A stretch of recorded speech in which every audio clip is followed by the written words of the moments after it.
The house settles into a different kind of quiet now, doesn't it?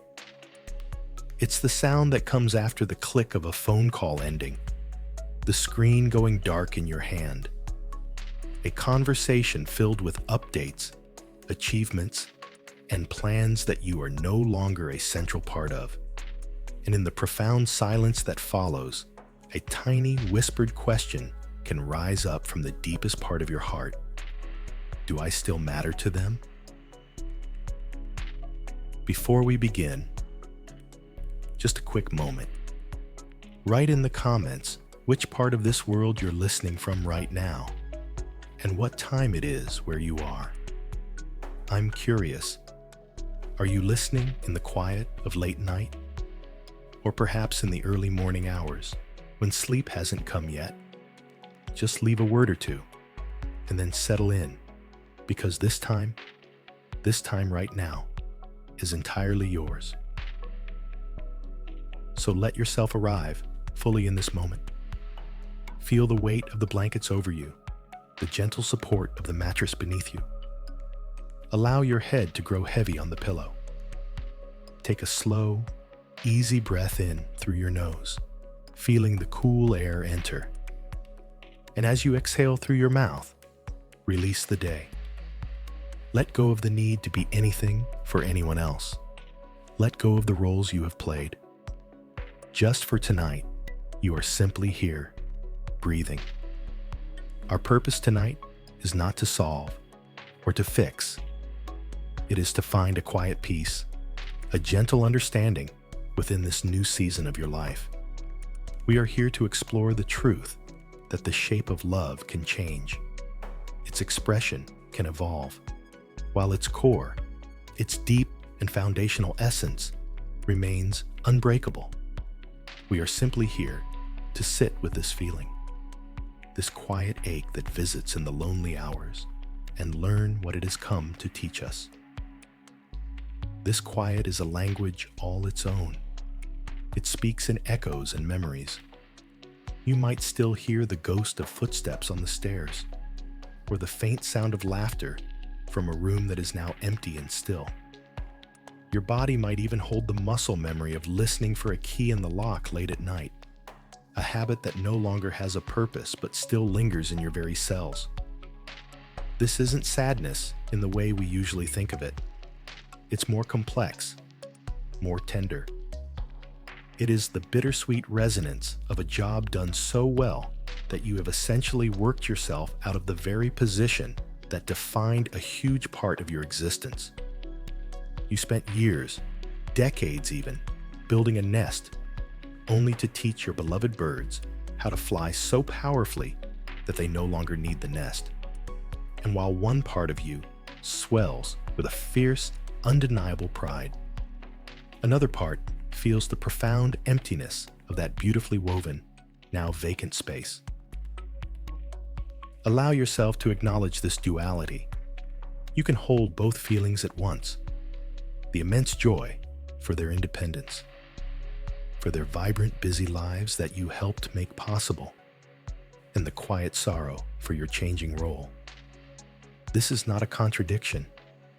It is the signature of profound love. It is the parent's paradox. You pour everything you are into helping them become a person who can stand on their own. And when they finally do, your heart breaks just a little with the beauty and the pain of your own success. There is no need to choose one feeling over the other tonight. Here, in the safety of your own bed, both are welcome. The pride and the ache can sit together, side by side. Breathe into that. Breathe into the truth that your heart is vast enough to hold it all. Think for a moment about the nature of that phone call or that series of brief text messages. It can feel like you're getting the edited highlights of a life that once unfolded right in front of your eyes. You used to know the tiny details, what they ate for lunch, the name of a friend they were struggling with, the small anxieties and triumphs of a Tuesday afternoon. Now, you get the summary, the big news, the polished version. And it can leave you feeling like a spectator, standing on the sidelines of a game you used to coach. This feeling is real, and it deserves your gentle attention. It's the feeling of becoming a beloved part of the history of their life, rather than a constant character in the present tense. And it requires a recalibration of the heart, a new way of learning how to measure connection. We have been taught that love looks like constant presence, constant involvement. But what if love, in this season, is learning to trust the bond that exists in the quiet spaces between the calls? What if the ache you feel is not a sign that something is wrong, but a testament to how much was right? Consider a gardener who has tended a sapling for 20 years, watering it, protecting it from storms, enriching its soil, pruning its branches to help it grow strong and true. One day, the gardener looks up and sees a magnificent, towering tree. Its branches are so high, they create their own weather system. Its roots are so deep, they find their own water. The tree no longer needs the gardener's daily tending. Does the gardener feel sorrow? Perhaps. A tender nostalgia for the days of careful, hands-on nurturing. But the overwhelming feeling is one of awe. The existence of the tree, in all its independent glory, is the gardener's greatest masterpiece. The quiet in the garden now is not a sign of failure. It is the sound of success, the sound of a life taking root and thriving on its own terms. So tonight, as you lie here, let that idea wash over you. This quietness in your home is not an emptiness. It is a space filled with the resonance of a love so effective, so powerful, that it launched lives. The silence is not an absence of connection, but an auditorium after a beautiful performance, still humming with the energy of what was created there. Your body might feel tired from holding the tension of pretending you are perfectly fine with this transition.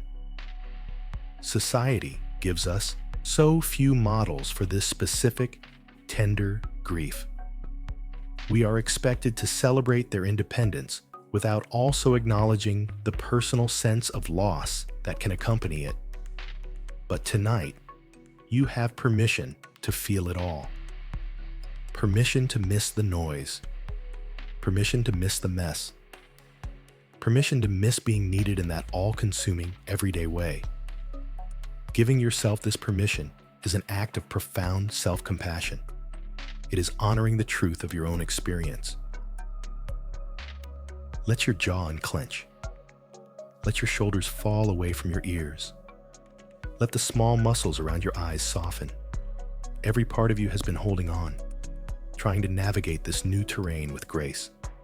But for now, the work is done.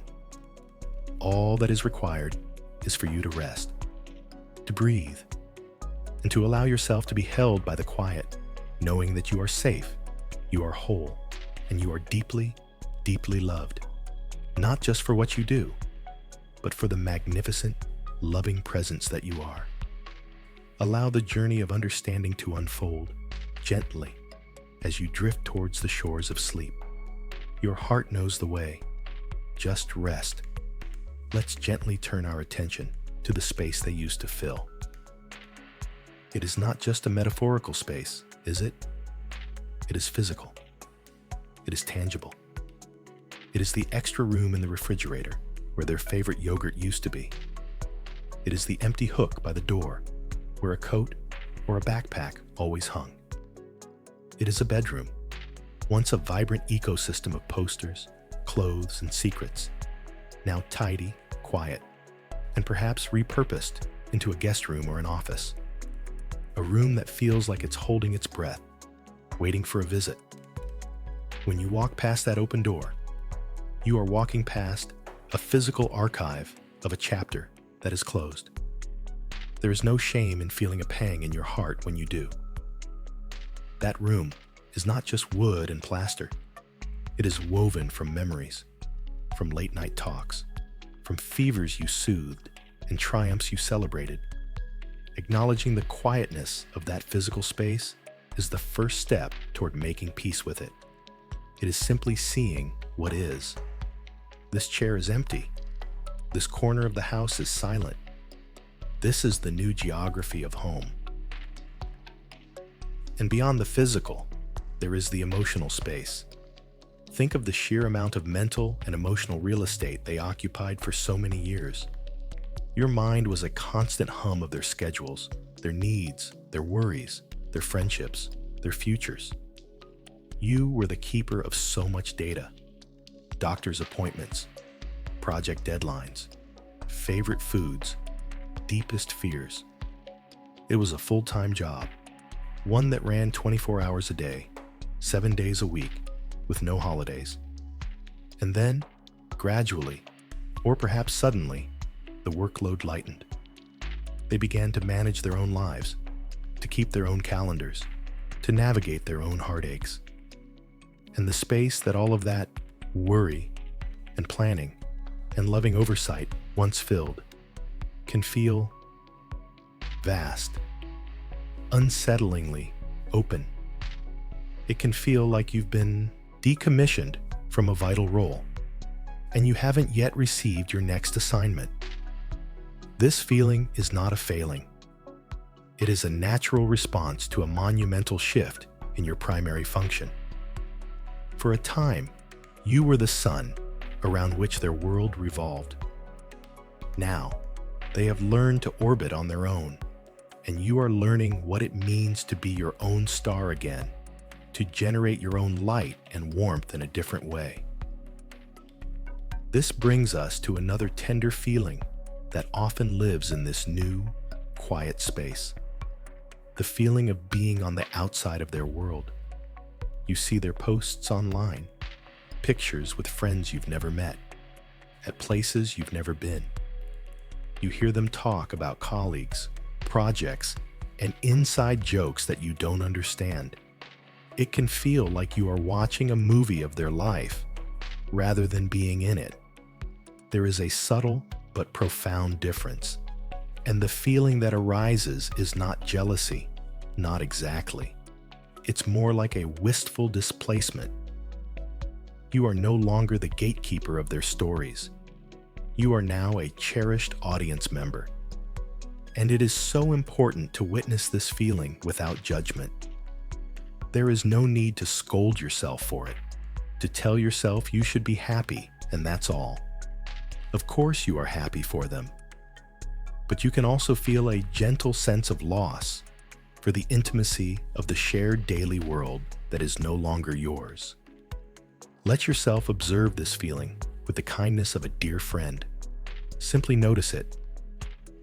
Ah, there it is, that feeling of being on the other side of the glass.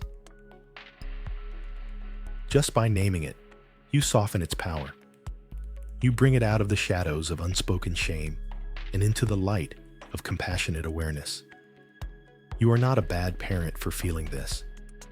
You are a human parent who poured your soul into a connection, and you are now noticing the way that connection has changed its form. It's like having had a key to a special garden for years, and one day you find the garden has grown so large it no longer needs a gate. It's a beautiful thing, but you might still miss the feeling of turning that specific key in that specific lock. This is the heart of the conflict, the place where pride and pain intersect. Your rational mind, your thinking self, understands this is the goal. This is what you worked for. This independence, this thriving, this building of a separate, full life is the very definition of successful parenting. Your mind is proud. It celebrates their autonomy and strength. It knows, on an intellectual level, that this is right and good. But your heart operates on an older, more primal wisdom. Your heart remembers the weight of their head on your shoulder. It remembers the fierce, protective surge of love for this small being who depended on you for everything.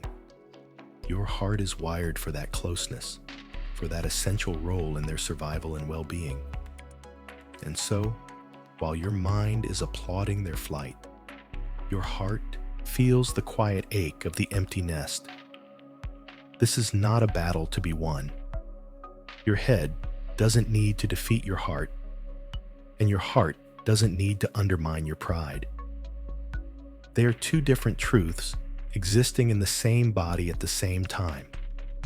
Think of it as a piece of music with two distinct melodies playing simultaneously. One is a triumphant, soaring anthem of success and freedom. The other is a soft, tender lullaby of memory and longing. Both are part of the symphony of your love. You do not have to silence one to hear the other. Tonight, just allow them both to play. There is a profound peace to be found in simply ending the internal argument. You can stop trying to reason yourself out of your feelings. You don't need to tell your heart that it shouldn't feel what it feels. You can simply say, I see. My mind is proud, and my heart feels tender. Both are true. Breathe into that acceptance. Feel the release in your body as you stop fighting this inner war. The tension in your chest, the tightness in your throat. Let it soften. You are a complex being, capable of holding complex emotions. This complexity is not a flaw. It is your depth. It is the richness of a life lived with great love. The empty spaces are not evidence of loss, but echoes of a profound presence that has shaped your world and theirs. And tonight, we are just learning to listen to those echoes with a new kind of understanding, a new kind of peace, allowing them to be exactly what they are. As you rest here, let this acknowledgement be a soothing balm. You are not wrong for feeling this way. You are not weak. You are simply a loving human being navigating one of the most significant and under-discussed transitions of a lifetime. And you are doing it with as much grace as you can muster. That is more than enough. Just allow yourself to be here, in this quiet space, feeling all that you feel, with kindness and without judgment. This is the beginning of healing. This is the beginning of peace. Now, let's go a little deeper, into the heart of this quiet ache. Let's gently name some of the feelings that might be hiding there, unspoken, perhaps even unrecognized until this very moment. There is often a profound loneliness that settles in the late hours. It is not the loneliness of having no one in your life. You may have a partner, friends, a full life of your own. This is a very specific kind of loneliness. It is the absence of a particular frequency, a certain energy that used to hum through the walls of your home and the walls of your heart. It's the loneliness that comes from being the primary witness to a life, and then having that role shift. No one else on earth will ever know your child the way you did in those formative years. That shared history creates a unique and powerful bond. And when the daily sharing of life recedes, a particular kind of solitude can emerge. It is okay to name it. Loneliness. Just let the word be there, without fear. It is just a feeling, a cloud passing through the sky of your awareness. Alongside loneliness, there is often an ache for more connection. It's a quiet, persistent longing.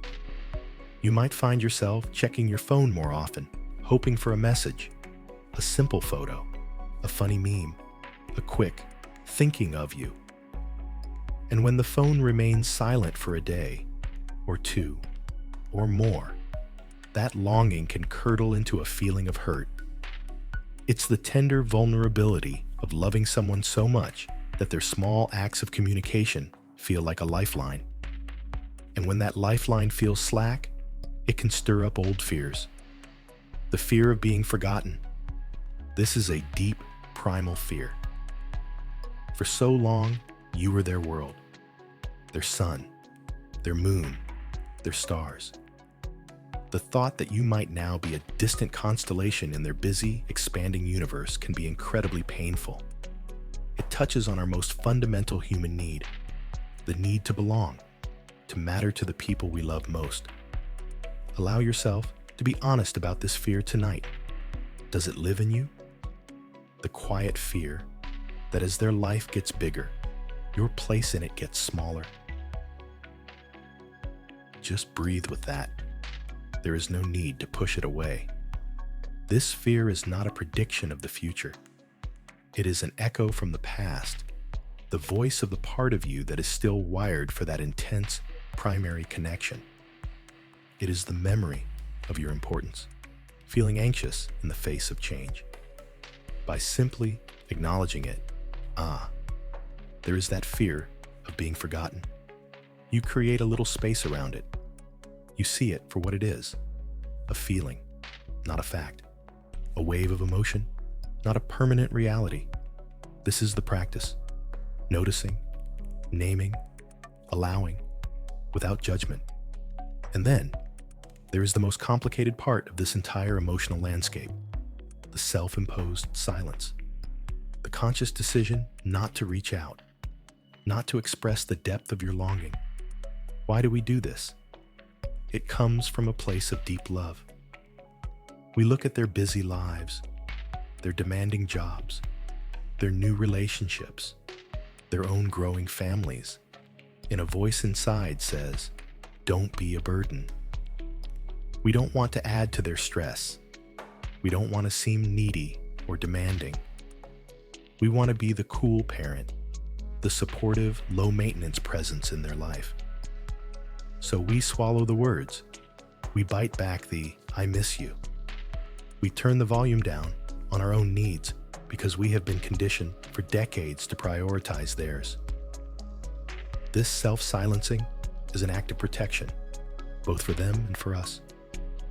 We protect them from feeling guilty, and we protect ourselves from the potential pain of a hurried response, or even worse, no response at all. So we wait. We tell ourselves that no news is good news. We craft our text messages to be light and breezy, never revealing the weight of the emotion behind them.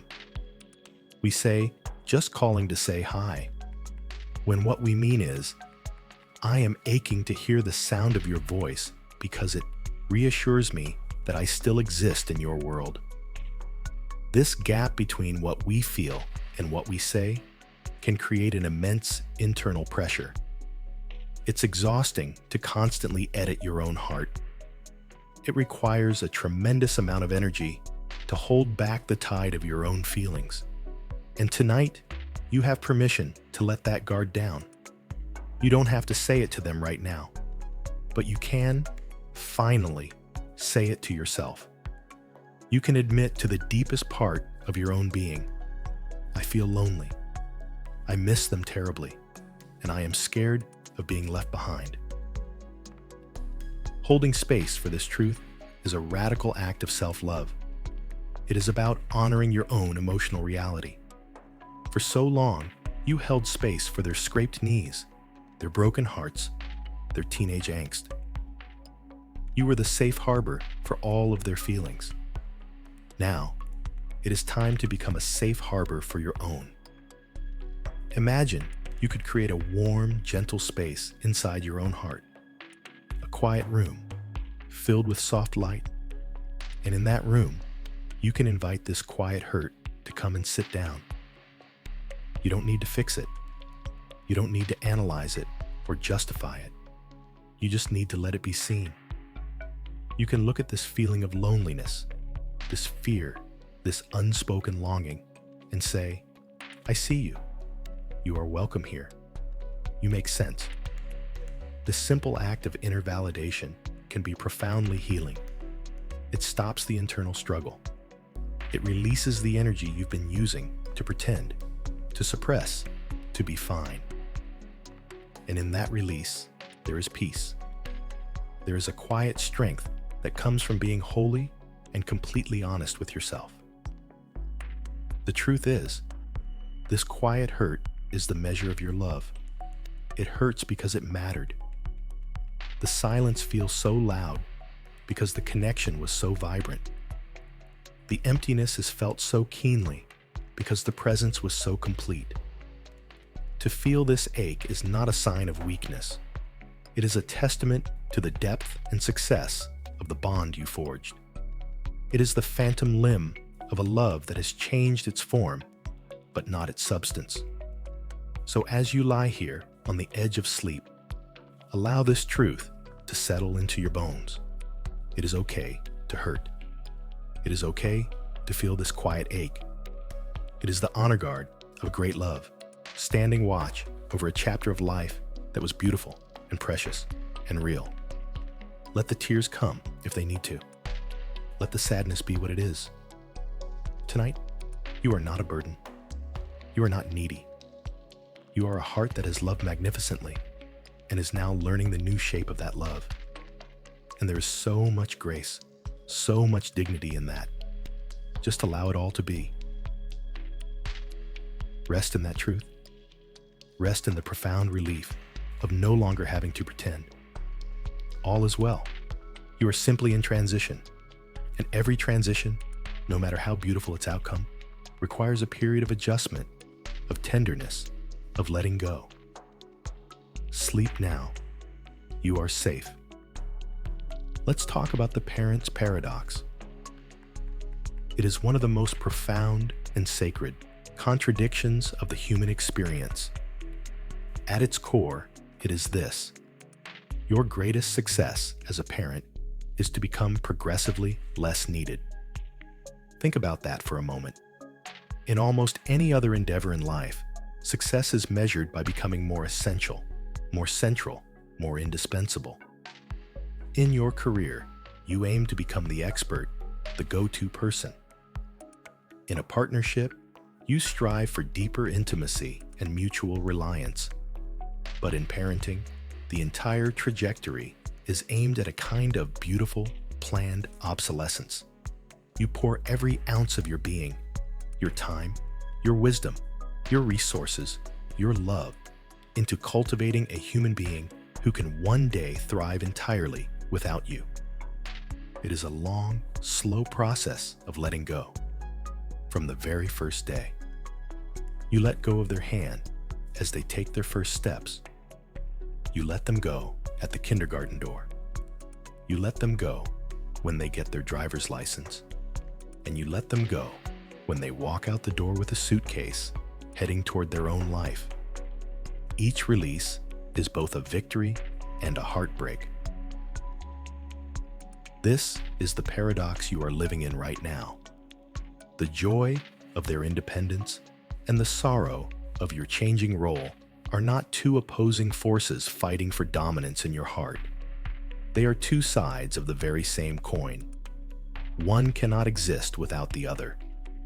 The pride you feel when you see them navigate a complex world with skill and confidence is directly proportional to the ache you feel from the distance that independence creates. You can't have one without the other. To wish away the ache would be to wish away the pride. To deny the sadness would be to diminish the joy. They are intertwined, woven together into the complex tapestry of a love that has successfully done its job. So when you feel that confusing mix of emotions, that lump in your throat as you smile at a photo of their latest adventure, know that you are standing in a holy place. You are experiencing the paradox in its purest form. This experience is not unique to you. It is a universal part of deep, successful love. Every parent who has loved well and parented effectively stands on this same precipice. Imagine countless parents all over the world lying awake in the quiet of their homes tonight, feeling this same bittersweet symphony in their hearts. There is a silent communion in this shared experience. You are not alone in this. You are part of a vast, unspoken fellowship of people who who have mastered the art of loving something enough to let it go. This is not a failure or a problem to be solved. It is a rite of passage. It is the emotional graduation ceremony from one phase of love into another. The curriculum was demanding, the hours were long, but you have passed the final exam. Their independence is your diploma. And like any graduation, it is a moment filled with both celebration for the future and a tender nostalgia for the past. Let's validate this for a moment. Let's affirm the truth that your heart can, and indeed must, hold both. Say this to yourself, gently, in the quiet of your own mind. My heart can hold both immense pride and deep tenderness. Both are true. My heart can celebrate their freedom and grieve my changing role. Both are valid. My heart can feel expansive with joy for their life and contracted with the ache of missing them. Both are a part of my love. Feel the truth of those statements settle into your body. Feel the permission they grant. You no longer have to choose. You no longer have to feel guilty for the sadness or question the authenticity of your joy. They are a match set. They are the twin melodies of a love that has matured. Consider the analogy of an artist who works for years on a magnificent sculpture. Every day, they pour their vision, their skill, their very soul into the stone. They chip away everything that is not the sculpture, enduring long hours of difficult, focused labor. Finally, the day comes when the masterpiece is complete. It is breathtaking, powerful, and whole. It is ready for the world. The sculpture is moved from the small private studio to a grand museum, where it will be seen and admired by thousands, where it will have a life of its own.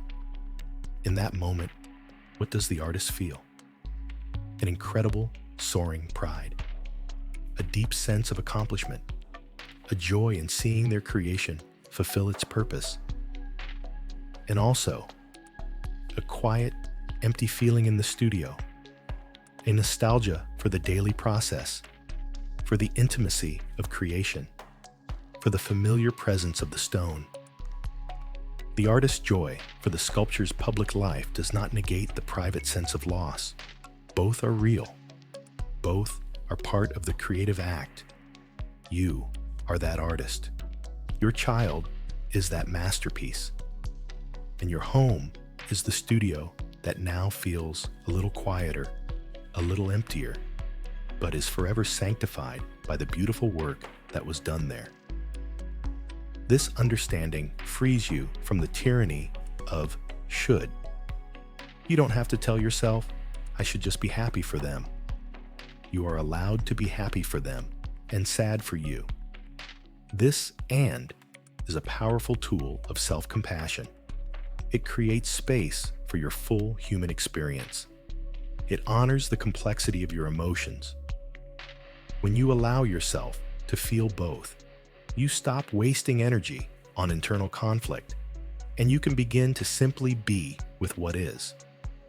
The paradox is not a sign of emotional confusion. It is a sign of emotional depth. It means you loved fully. You didn't hold back. You gave yourself over completely to the task of raising them, and now you are feeling the full spectrum of that love as it transforms. It is a testament to your courage and your capacity to love. So, tonight, as you drift towards sleep, let go of any judgment about your feelings. Imagine your pride and your tenderness as two birds perched on the same branch in your heart. They are not fighting. They are simply coexisting. One might sing a little louder at times, and then the other. But they share the same space, the same home. This is the nature of your love now. It is spacious enough for joy and sorrow, for celebration and longing, for the past and the present. By embracing this paradox, you are embracing the fullness of your journey.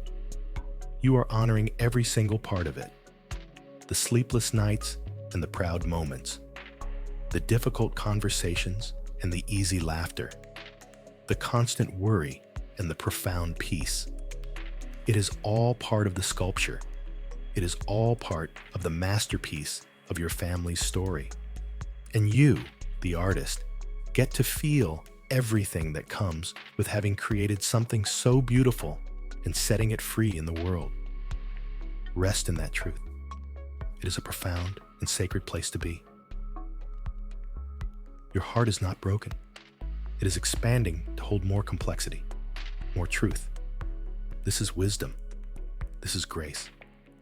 Sleep now, knowing that your feelings are not a problem, but a testament to the magnificent love you have given. And now, let us settle into a deep and reassuring truth. This feeling makes sense.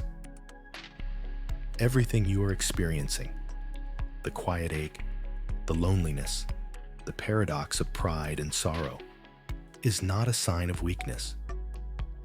It is not an indication that you are too sensitive or too attached, or that you have done something wrong. On the contrary, these feelings are a direct and logical measure of the profound love you gave. They are the emotional receipt for a lifetime of investment. If you had loved less, you would feel this less. If you had been less involved, the quiet would not seem so loud. If your heart had not been so fully engaged, this transition would be a simple, logistical shift rather than a deep, soulful recalibration. So please, right now, release any lingering whisper of self-criticism. Banish the thought that you should be over it by now. Your feelings are not the problem. They are the evidence. They are the emotional fossils of a love that was vast and all-encompassing. Let's use an analogy. Imagine your life was a harbor. For 20, 30 years, your central purpose was to build a magnificent ship. You laid the keel with values of kindness and integrity. You framed the hull with education and experiences.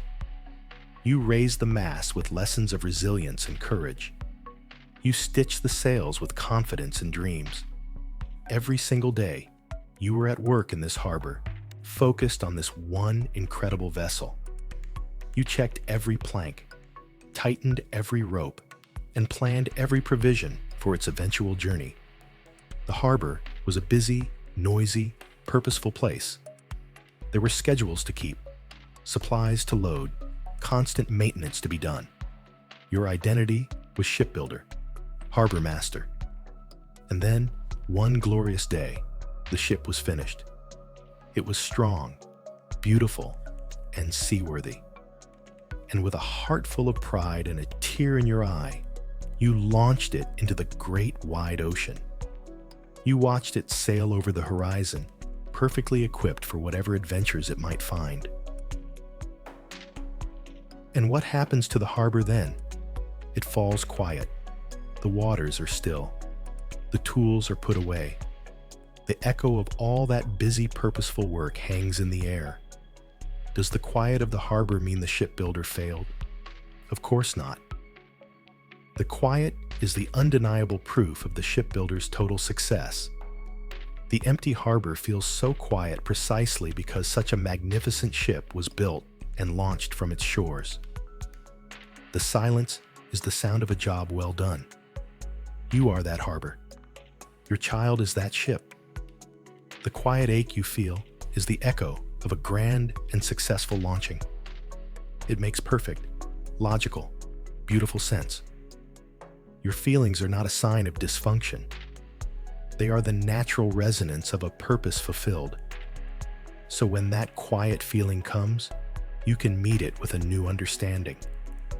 You can say to yourself, this is the sound of the harbor after the great ship has sailed. This is the sound of my success. Let's take this a step further. It is entirely natural to miss the warmth of a sun that you helped create. For years, their life, their energy, their simple physical presence was a source of warmth in your home. They were a sun, radiating light and heat, and a certain kind of beautiful chaos. You revolved around that warmth, and it revolved around you. You helped to fuel that sun, nurturing it from a tiny spark into a brilliant star.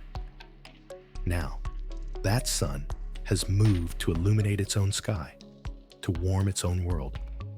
It still shines, perhaps more brightly than ever, but its rays are no longer a constant, direct source of heat in your daily life. Is it any wonder that you feel a chill sometimes? Is it surprising that you miss that ambient warmth that you had grown so accustomed to? It is the most natural thing in the world. When a fire that has warmed you for decades is moved to another room, you will notice the change in temperature. It doesn't mean you are cold and broken. It simply means you are perceptive. You are noticing the shift. Again, this is not a sign that you are weak or needy. It is a sign that you were present. You were paying attention. You were deeply connected to that source of warmth and life. To not feel its absence would be far more concerning. It would imply a distance that was never there. The fact that you feel this proves the depth and reality of the connection. So let's reframe this feeling. The chill is not a sign of impending winter in your own life. It is simply a testament to the brightness of the sun you raised. It is a tribute to the warmth you co-created. It is the feeling of your own skin, remembering the light. You can honor this feeling without letting it define you. You can acknowledge the memory of warmth while also learning to cultivate your own new sources of inner heat. Think about the sheer biological and emotional programming at play here. For millions of years, the survival of our species has depended on the fierce, unwavering attachment of a parent to a child. Your body, your brain, your entire nervous system are hardwired for this connection. The hormone oxytocin, often called the love hormone, floods your system during childbirth and bonding, creating a neurochemical bond of incredible power. This is not a casual relationship. It is a deep, primal, biological imperative. You were designed to be essential to their survival. Your brain was trained to be on high alert for their needs, their cries, their safety.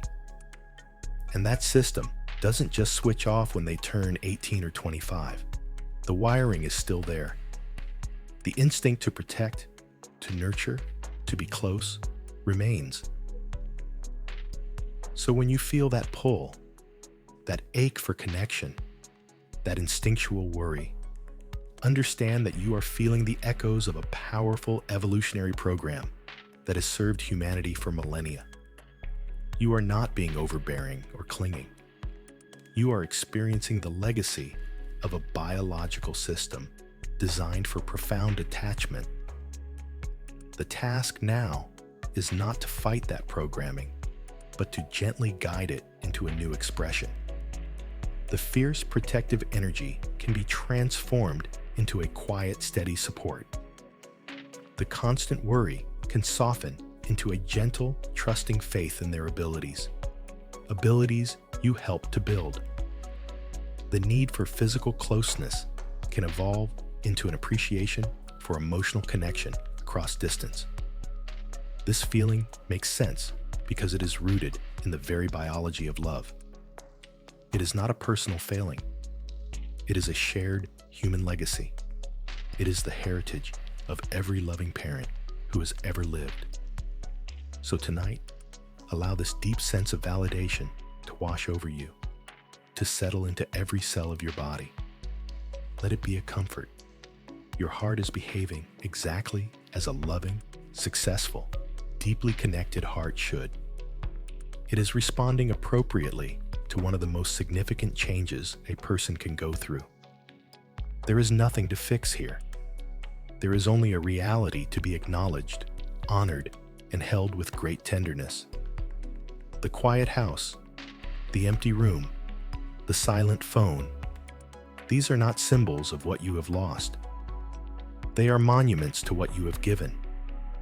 They are the evidence of a love so powerful, it could build a whole new world for someone else. And the ache in your heart is the feeling of that monumental achievement resonating within you. It is the feeling of a job well done. Rest in that knowledge. Rest in the peace of knowing that you are exactly where you are supposed to be, feeling exactly what you are supposed to feel. All is well. Now let us gently grant ourselves permission. Permission to grieve a season. This is a crucial and often overlooked step in this journey. We live in a culture that is uncomfortable with grief unless it fits into a neat, well-defined box, like the loss of a loved one. But grief is a much broader, more nuanced emotion.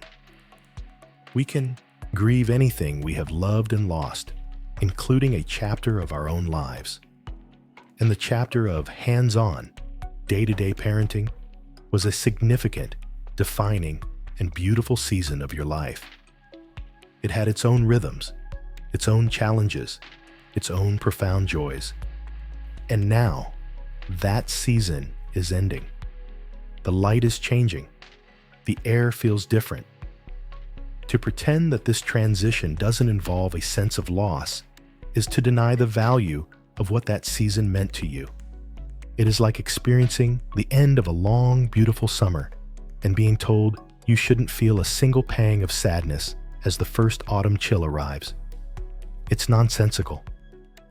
The sadness is a direct tribute to the warmth and beauty of the summer you so enjoyed. So, tonight, in the safety and quiet of this space, I want you to extend a gentle, formal permission to yourself. You can say it silently, in your heart. I give myself permission to mourn the end of this chapter. I give myself permission to be sad that my children are grown. I give myself permission to miss the way things used to be, even as I celebrate the way things are now. Feel the weight of those words. This is not an act of self-pity. It is an act of profound emotional honesty. It is acknowledging that even positive changes can bring a sense of loss. A graduation is a happy event, but we still grieve the loss of that particular school community. A wedding is a joyous celebration, but a parent can still feel a sense of loss as their child officially starts a new family unit. Growth and grief are often intertwined. By allowing yourself to feel this, you are not being negative or ungrateful. You are being human. You are honoring the full spectrum of your experience. A huge part of this is releasing the guilt that can so often accompany these feelings. Have you ever felt a wave of sadness about your empty nest, only to be immediately followed by a voice of self-recrimination? A voice that says, "You should be grateful. This is what you wanted. You worked so hard for their independence. How selfish to be sad about it now."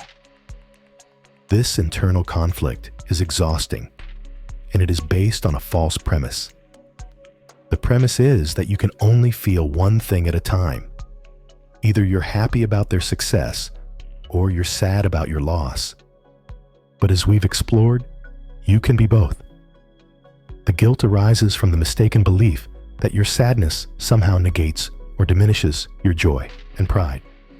It does not. Your sadness is the shadow cast by a great love. The brighter the light of that love, the deeper the shadow. The guilt is an unnecessary burden, a heavy coat you've been wearing that you can now choose to take off. Let's try a small visualization to help release this guilt. Imagine that guilt is a smooth, heavy stone that you've been carrying in your pocket for a long time. Feel its weight its coldness. It's been with you as you walk through your quiet house, as you look at old photographs, as you end a short phone call. Now, in your mind's eye, walk to a calm, flowing river. The water is clear and gentle. Stand at the edge and take the stone from your pocket. Hold it in your palm for one last moment. Acknowledge what it represents. The belief that your sadness is wrong, the fear of being a burden, the pressure to be perfectly happy all the time. Thank it for trying to protect you, for trying to make you a good parent. And then, with a conscious intention of release, open your hand and let the stone drop into the water. Watch it sink beneath the surface. The river doesn't struggle or fight. It simply accepts the stone and continues to flow, carrying it away. The weight is no longer yours to carry. You are standing at the river's edge, your pocket lighter, your heart a little freer. The river of your life can now flow without that unnecessary burden.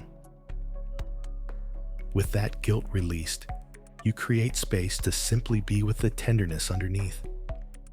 And this brings us to another act of release, breathing out the tension of pretending. For weeks, months, or even years, you may have been putting on a brave face.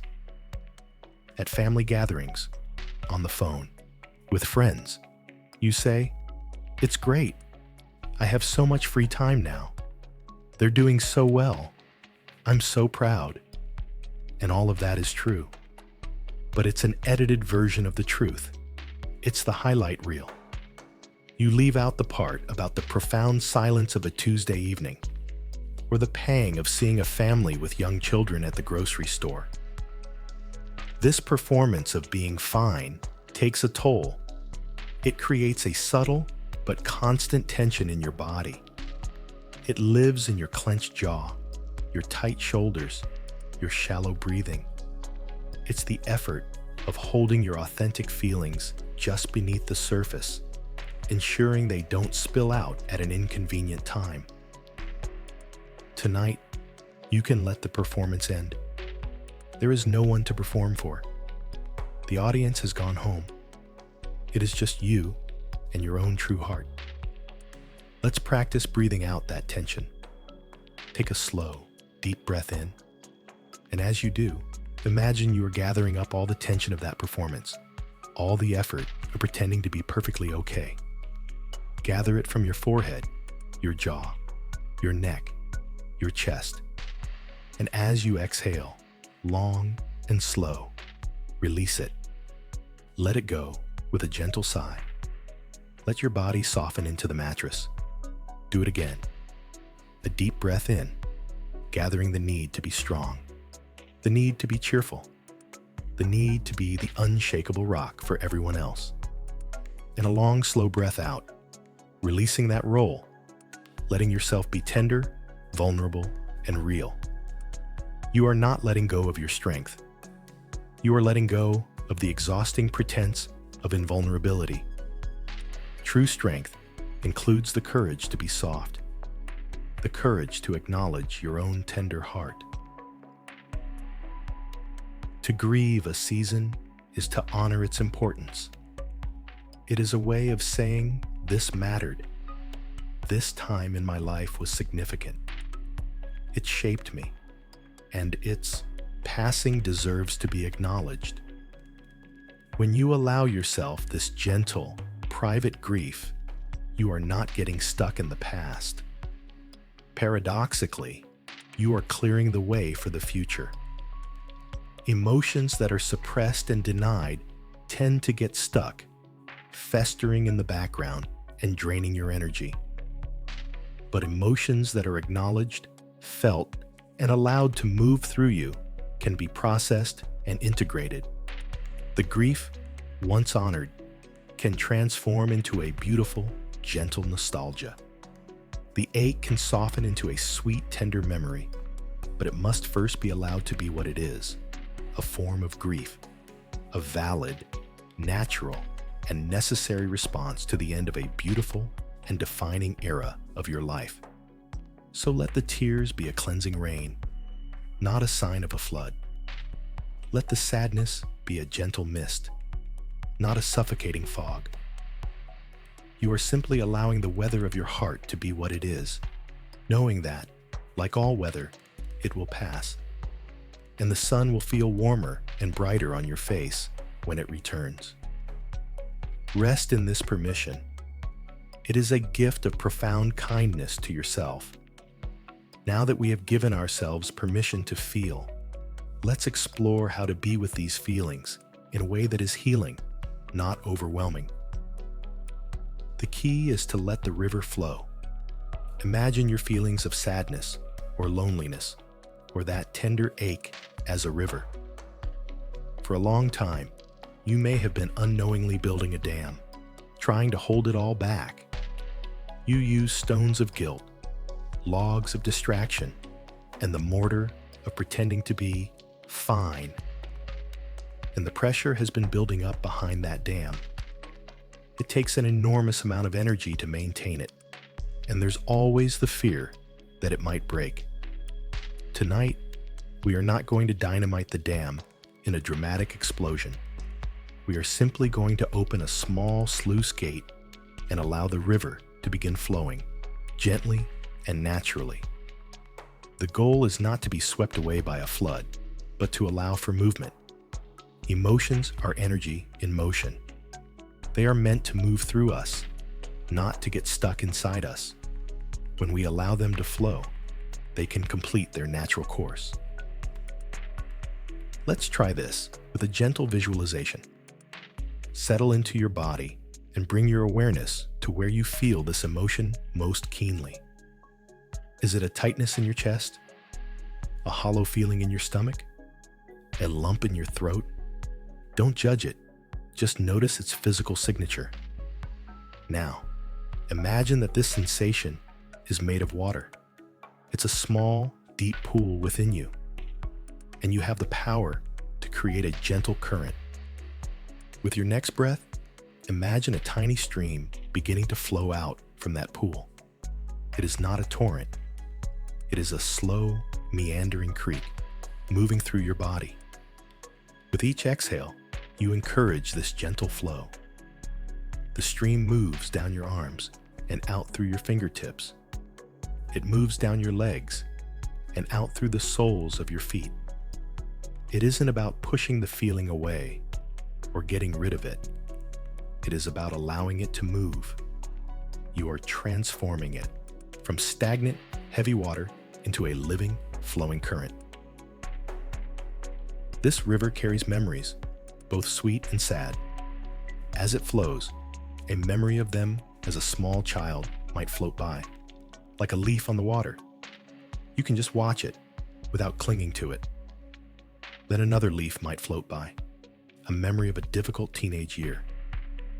Watch that one too. The river might carry the sound of their laughter or the feeling of a long ago hug.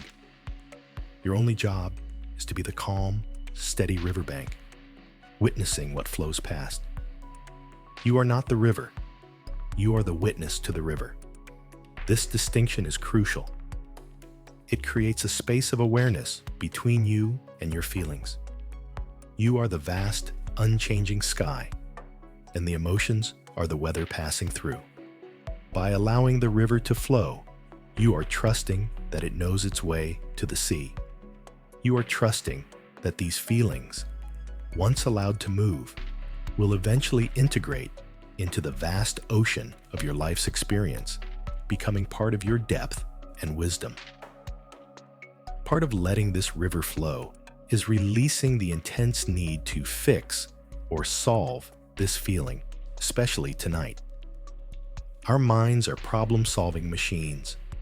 When we feel discomfort, the mind immediately jumps in with 1,000 strategies.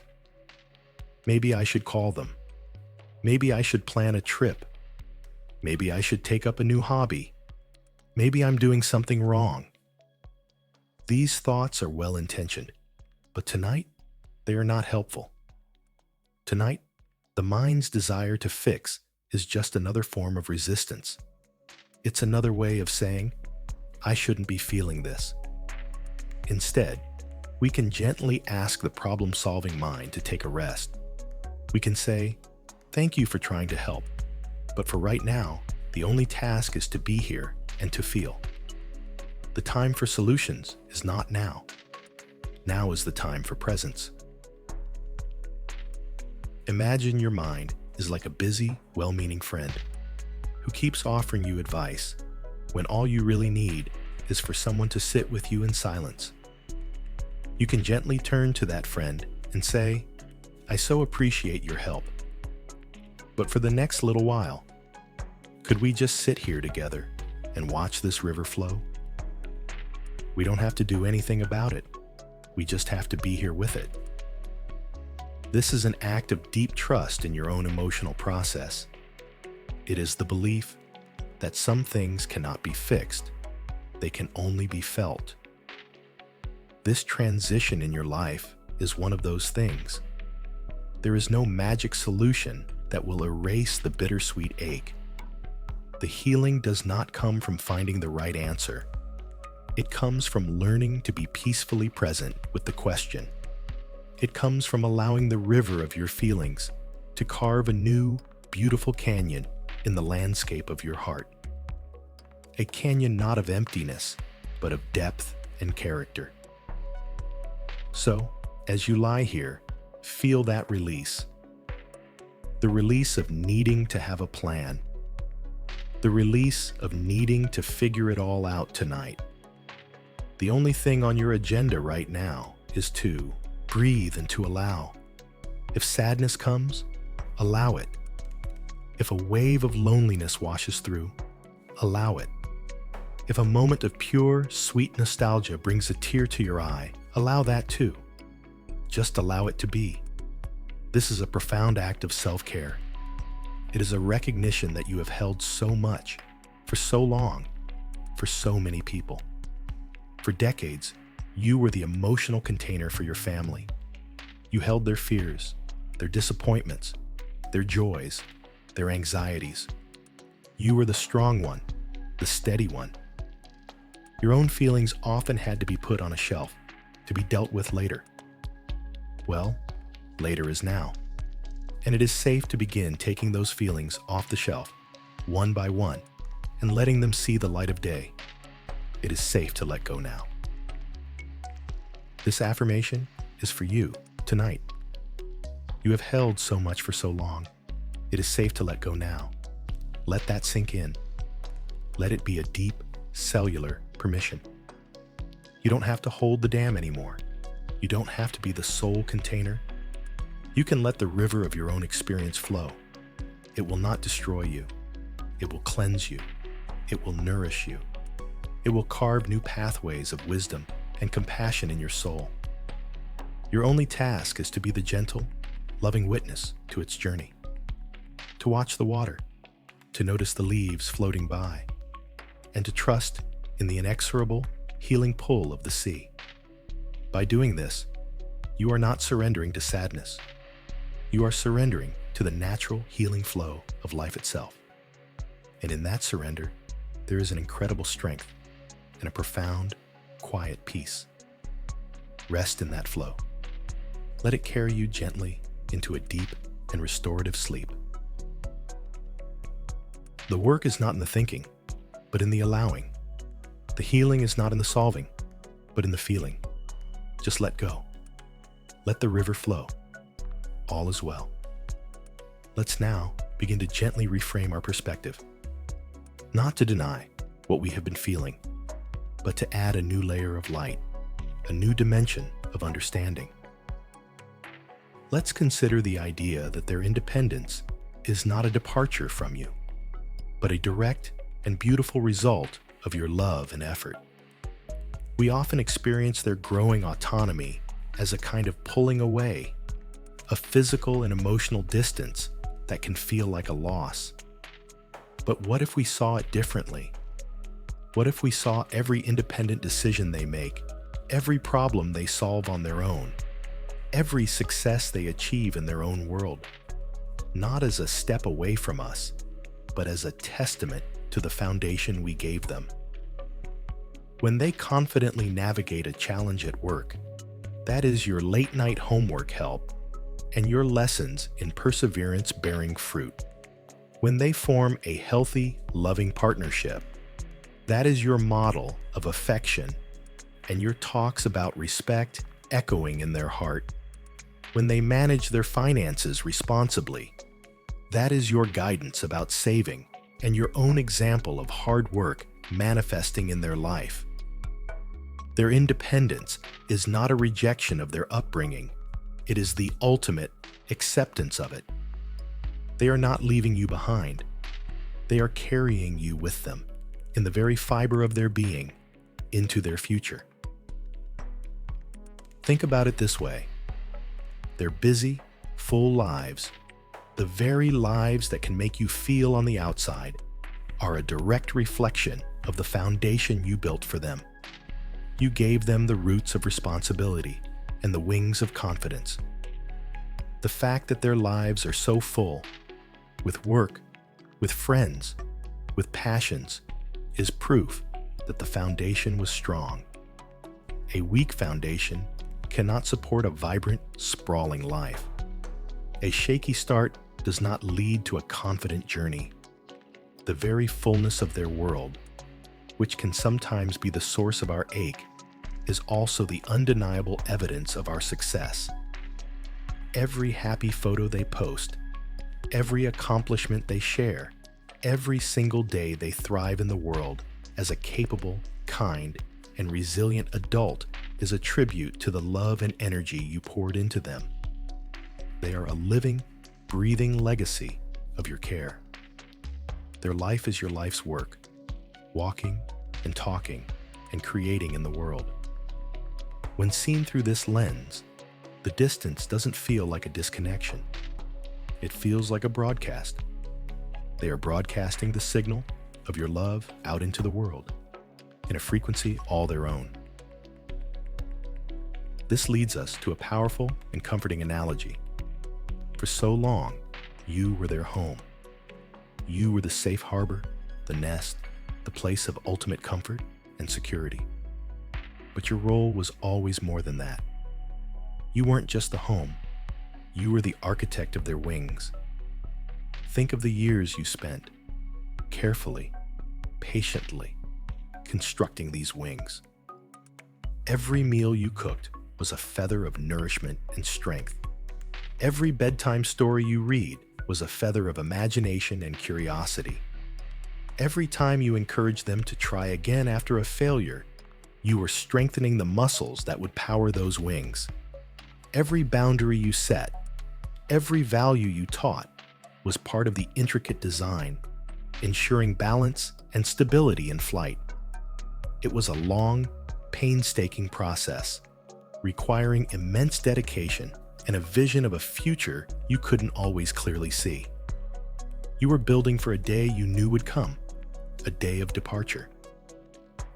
And now, that day has come. They are flying. They are soaring in skies you may never visit, catching winds you may never feel. And from the ground, it is possible to feel small. It is possible to feel left behind. It is possible to focus only on the emptiness of the nest. But this new perspective invites you to shift your gaze. Don't look at the empty nest. Look up. Look at the sky. Look at them fly. And know this in your bones. Their flight is your legacy. The strength of their wings is the triumph of your work. The grace with which they navigate the currents is the proof of your design. You didn't just give them a place to land, you gave them the ability to soar. This is a far greater, more enduring gift. A home can be outgrown, but the strength of one's own wings is a gift for a lifetime. When you feel that pang of loneliness, consciously shift your inner gaze from the empty nest to the soaring bird, and whisper to yourself, I did that. I helped build those wings. Let the pride of the architect fill you. It is a quiet, profound and deeply earned satisfaction. This reframing changes the entire emotional equation. It transforms the feeling of being left behind into a feeling of being the launching pad. A launching pad is essential for the journey, but it doesn't go on the journey itself. Its power and purpose are fulfilled at the moment of liftoff. Its success is measured by the height and trajectory of the flight. The silence that follows is not a sign of failure, but the sound of mission accomplished. You are the ground control, the steady, reliable base from which their incredible journey began. And your love continues to be the signal that guides them, a constant frequency of support they can tune into whenever they need it, no matter how far they travel. This perspective doesn't erase the feeling of missing them, but it infuses that feeling with a powerful sense of purpose and pride. The ache becomes tinged with awe. The loneliness is softened by a deep sense of accomplishment. Let this new thought settle into your heart and mind. Let it be a seed. We don't have to force it to grow. We just have to plant it and give it a little light. The thought is this: their strength is not separate from me. It is the expression of my love in the world. Their independence is not an abandonment. It is the fulfillment of my deepest work. Repeat that to yourself like a gentle mantra. Their strength is the expression of my love. Their independence is the fulfillment of my work. Feel how that shifts the energy inside you. It moves you from a position of passive loss to a position of active, ongoing legacy. You are not a bystander to their life. You are the invisible foundation upon which it is built. You are the architect who still marvels at the beautiful, strong structure you helped to create. This doesn't require you to do anything. You don't need to tell them this. It is a private, internal shift. It is a new story you can begin to tell yourself in the quiet moments. A story that is just as true and far more empowering than the old story of being left behind. As you drift towards sleep, let this new story be the last one your mind holds. See an image of them in your mind's eye, out in the world, thriving. See them laughing with a friend, solving a problem, showing kindness to a stranger.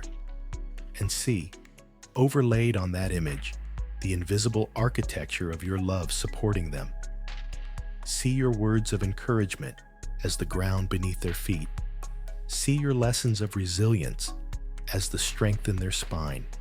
See your unconditional love as the light in their eyes. Their life is your masterpiece, not because you control it, but because you gave it the freedom to become itself. And there is no greater accomplishment than that. Rest in the quiet, profound pride of the architect, the shipbuilder, the harbor master. Your work was beautiful, and the proof is in their magnificent, soaring flight. Let's now gently untangle two things that often get twisted together in our hearts: physical distance and emotional disconnection. Our brains, in their ancient protective wisdom, can sometimes struggle to tell the difference.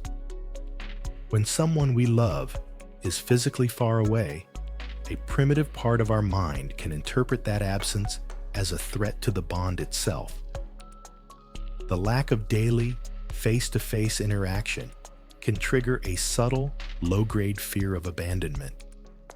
We see their life moving on in a different city, a different time zone, and the physical space between us can feel like it's stretching the emotional cord to its breaking point. This is a normal, understandable fear. But tonight, we can consciously and gently begin to separate these two realities. We can introduce a new truth. Distance is a fact of geography, not a measure of love. Disconnection is a state of the heart. and it is not determined by miles on a map.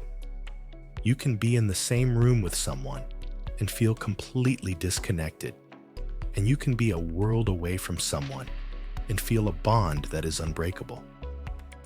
The work, then, is to learn to feel the connection even in the absence of physical presence. This is a more mature, more nuanced form of love. It requires a shift from relying on external evidence of the bond, the daily conversations, the shared meals, the physical hugs, to trusting the internal reality of that bond. It is a graduation from a love that needs to be constantly seen and heard to a love that can be quietly and confidently felt. This doesn't mean we stop wanting those calls or visits. Of course not. Those are cherished moments. But it means that our sense of security in the relationship is no longer solely dependent on them. The foundation of our peace shifts from what is happening outside of us to what we know to be true inside of us. This is a profound move toward emotional freedom. It unhooks our well-being from the unpredictability of their busy schedules. Let's introduce a new idea, a new image to hold in our minds. The idea that love exists in the space between. We often think of love as something that happens only when we are together, in the moments of direct contact. But what if the love is also in the quiet that follows the phone call? What if the bond is held in the very air that separates you?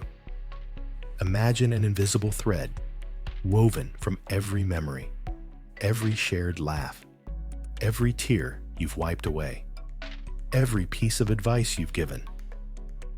This thread is luminous and strong. It is not a rope that tethers or restricts. It is an elastic, shimmering cord of light that connects your heart to theirs, no matter where they are. Distance cannot break it. Time zones cannot fray it. Busy schedules cannot sever it. It is a permanent connection, existing on a plane beyond the physical. When you feel lonely, it is not because the thread is gone. It is only because you have momentarily forgotten to feel its gentle, steady hum. You can practice tuning into this. As you lie here in your bed, bring your child to mind. Picture their face, the sound of their laugh.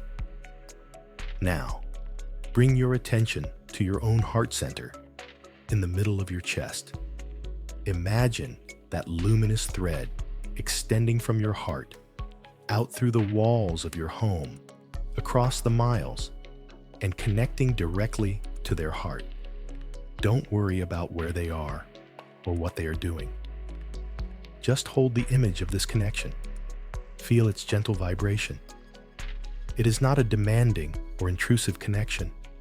It is a quiet, constant presence, a soft warmth. It is made of pure, unconditional love, and it asks for nothing in return. It simply is. This is the truth of your bond. It is not dependent on a text message or a weekly call.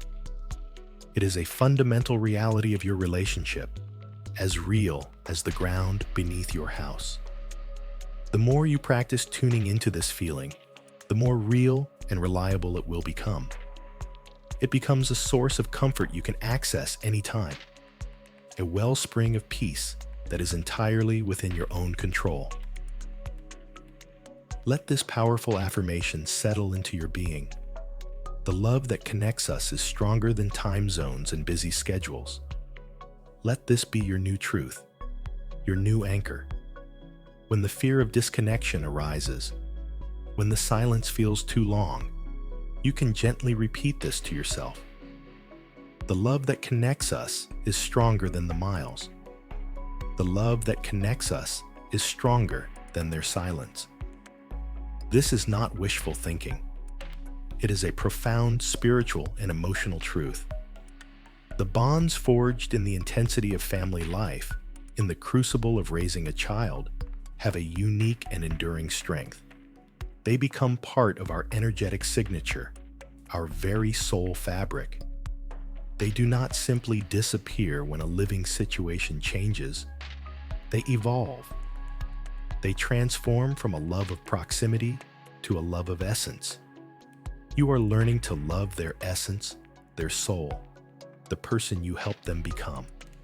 And that essence is always with you, because it is, in part, a reflection of you. This is not an easy shift. It requires patience and compassion for yourself. There will be days when you forget. There will be days when the primitive fear of abandonment feels more real than the quiet hum of the connecting thread. And on those days, you can be gentle with yourself. You can simply acknowledge the fear. My mind is scared today. It's forgetting the truth of the connection. And then you can gently guide your attention back to your heart, back to the feeling of that luminous thread, even if it feels faint at first. This is a practice, like meditation or learning a new skill.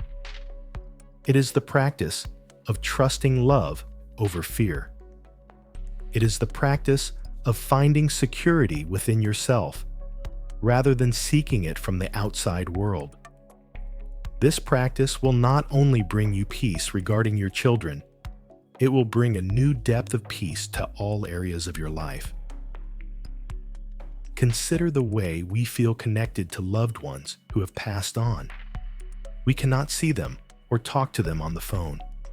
And yet, for many of us, the feeling of love and connection remains incredibly powerful. We feel their presence in a beautiful sunset. We hear their wisdom in a moment of difficulty. We carry their love in our hearts every day. The bond has transcended the physical entirely. This is an extreme example, but it teaches us something vital, that the most profound connections are not dependent on physical interaction. Your connection with your living, thriving children also has this transcendent quality. It is a bond of heart and soul that physical distance cannot diminish. You are just learning to trust in this deeper, more subtle reality. You are learning to feel the music of your bond, even when the radio of daily communication is turned down. So tonight, as you drift into sleep, let go of the need for external proof. Let go of measuring the strength of your love by the frequency of contact. Instead, turn your awareness inward. Feel the gentle, unwavering warmth in your own heart. That warmth is the truth. That warmth is the connection. It is real. It is constant. And it is yours to feel whenever you choose. The love that connects you is a quiet, unbreakable thread of light. Trust it.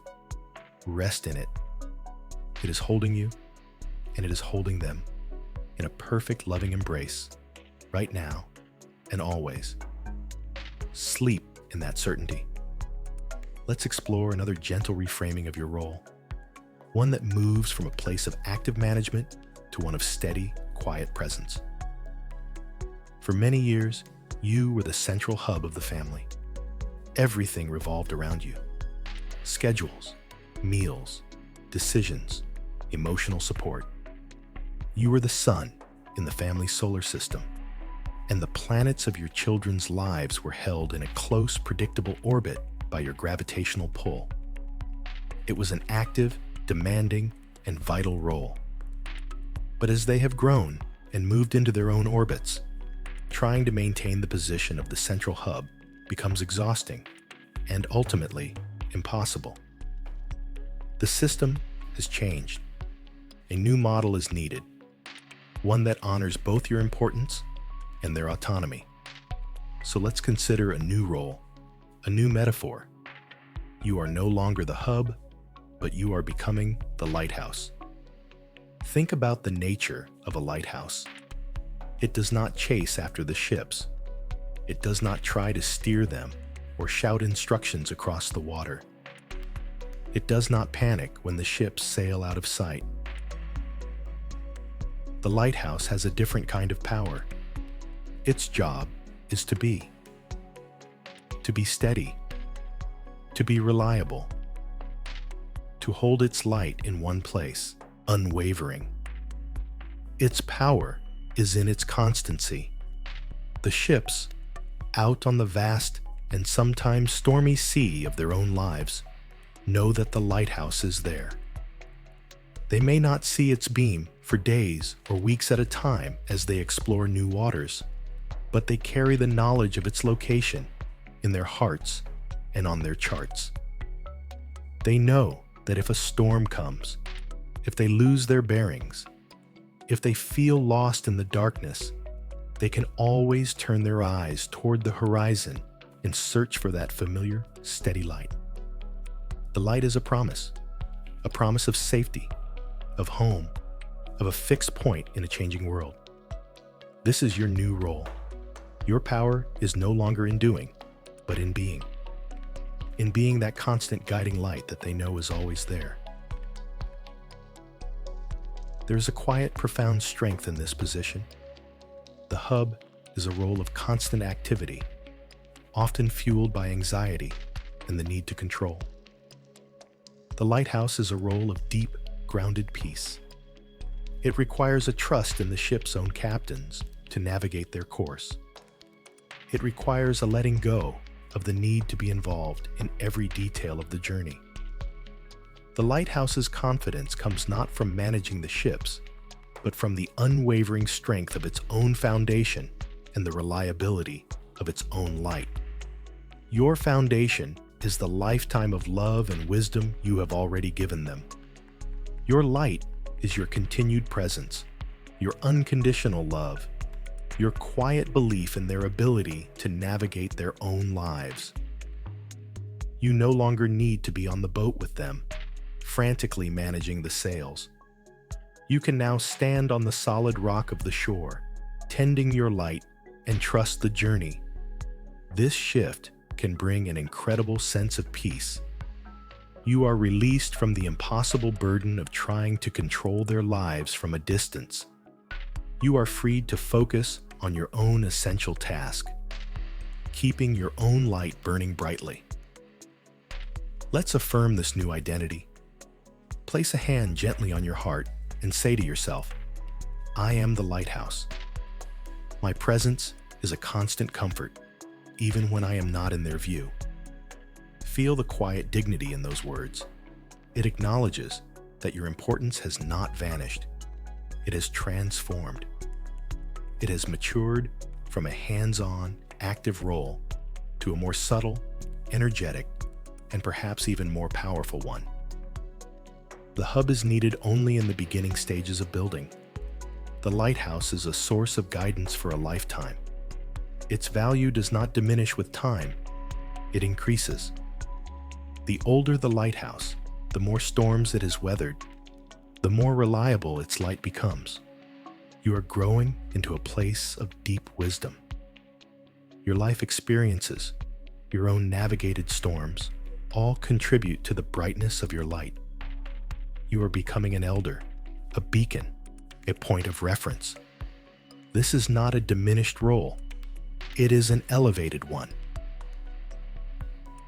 What does it mean, in practical terms, to tend your light? It means focusing on your own well-being. A lighthouse with a dim, flickering bulb is of little use to anyone. Tending your light means cultivating your own joy, your own peace, your own interests.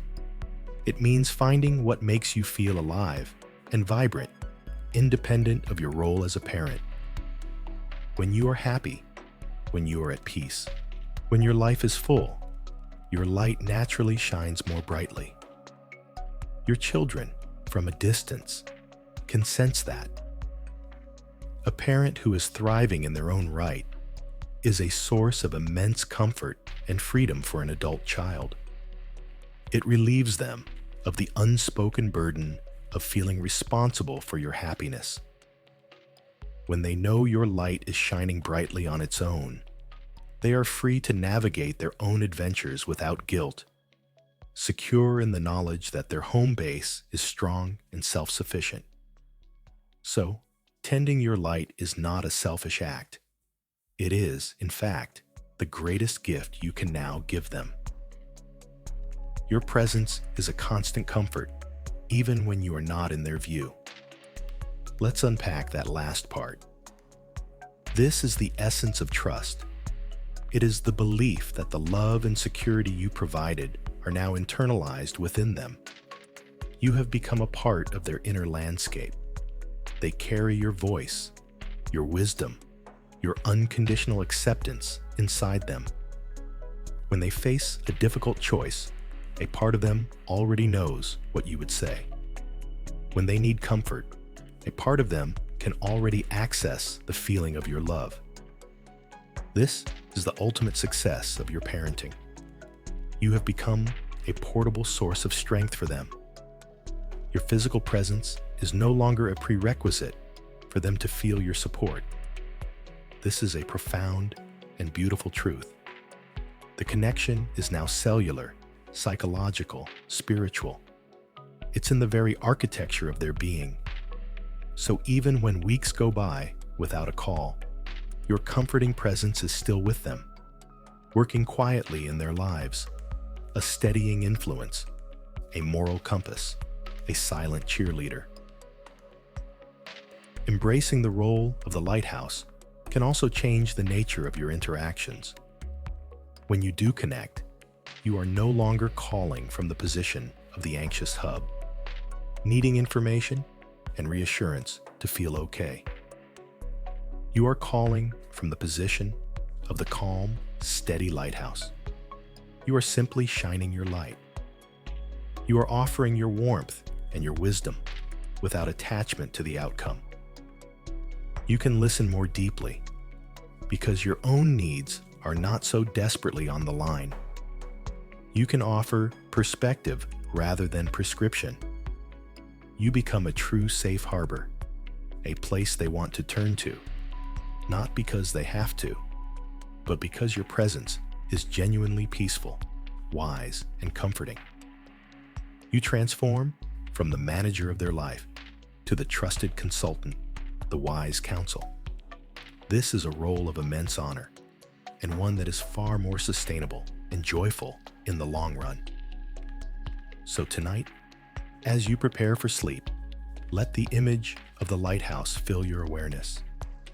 See yourself standing on a solid rock, rooted and strong. Feel the calm, rhythmic pulse of your light, sweeping out across the dark water in a wide, gentle arc. There is no striving, no anxiety, just a steady, peaceful, luminous presence. Know that out on the water, your ship is sailing its course. They are learning, growing, facing their own storms, and finding their own treasures. And they know, with a certainty that lives deeper than words, that you are there. The light is on. The harbor is safe. All is well. This is your power now. This is your peace. Rest in this new and noble identity. You are the lighthouse, and your light is beautiful. Now, let's embark on a gentle journey. A journey not out into the world, but inward and back in time. Let's travel back to remember the you that existed before you were a parent.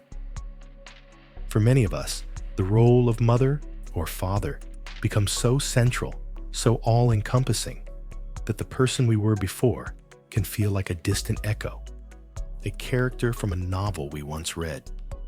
The identity becomes fused with the function, but that person is still there.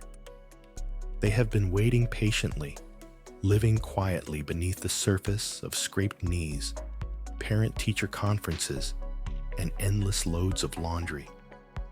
Tonight, we are going to gently reawaken that person, not to erase the parent you became, but to reintegrate that original self, to remember the wholeness of your own being. This is a crucial part of navigating the empty nest. To fill the quiet space, you must first remember who you were when your life was your own. Let your mind drift back. Don't force it. Just allow images and feelings to surface. Go back to the time before your first child was born. Who were you then? What did you love to do? What made your eyes light up? Perhaps it was something simple. Maybe you loved to read for hours on end, completely lost in a story with no one needing you. Maybe you loved to paint or play an instrument, not for any grand purpose, but for the simple joy of creation. Maybe you loved to hike, to feel the earth beneath your feet and the sun on your face, moving at your own pace. What were the songs you listened to? The movies you watched over and over? The kinds of conversations you had with your friends? Allow these sensory details to come back to you. The smell of the coffee shop where you used to sit, the feel of a favorite old sweater, the sound of a particular album. These are not just memories, they are clues. They are breadcrumbs leading you back to the path of your own individual soul. What were your dreams? Before your dreams became entwined with the dreams you had for your children, what were your own private aspirations? They don't have to be grand ambitions of fame and fortune. Maybe you dreamed of traveling to a certain country. Maybe you dreamed of learning a new language. Maybe you dreamed of starting a small garden or mastering a difficult recipe.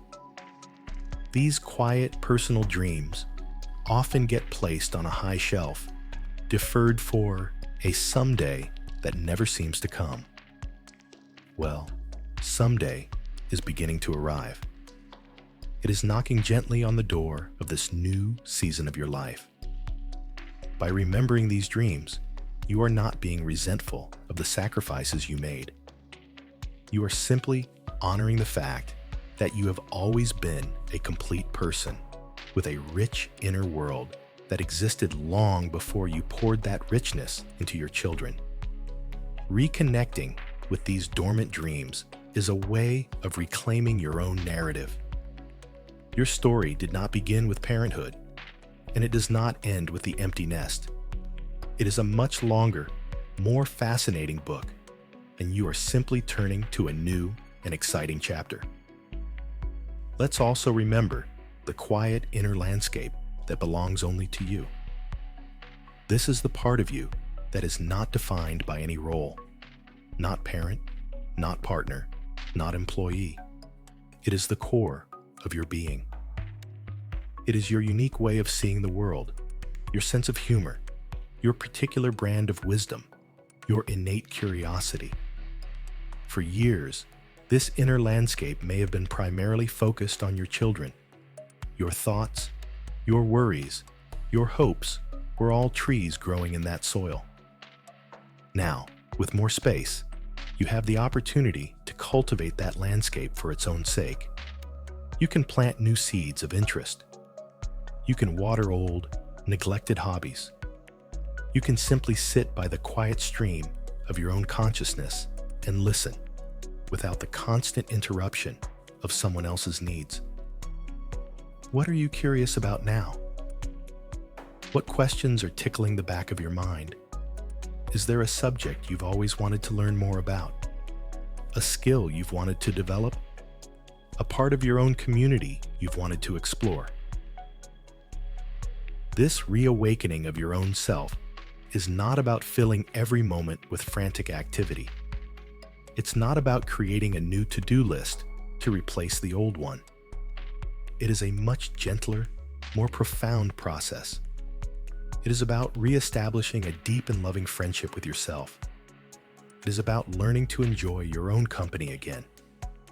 It is about remembering that you, on your own, are whole and complete. Your value is not, and never has been, contingent on how much you are needed by others. Your worth is inherent. It was there on the day you were born, and it will be there on the day you leave this earth. Parenthood was a beautiful sacred role you played, a way that your inherent worth was expressed in the world. But it is not the source of that worth. The source is you, the simple, miraculous fact of your own existence. Let that truth sink into your bones. I am whole. I am complete, just as I am. This can be a little scary at first. When you have spent decades listening for the needs of others, the sound of your own quiet needs can be hard to hear. When your days have been structured by external demands, the open space of a free afternoon can feel daunting. Be patient with yourself. This is a reacquaintance. It's like meeting an old friend you haven't seen in 20 years. You have to learn about each other again. You can start small. What would feel good to you right now? Not what you should do, not what would be productive, but what would bring a quiet spark of joy to your own heart. Maybe it's making a cup of tea and sitting by the window for 10 minutes, doing absolutely nothing.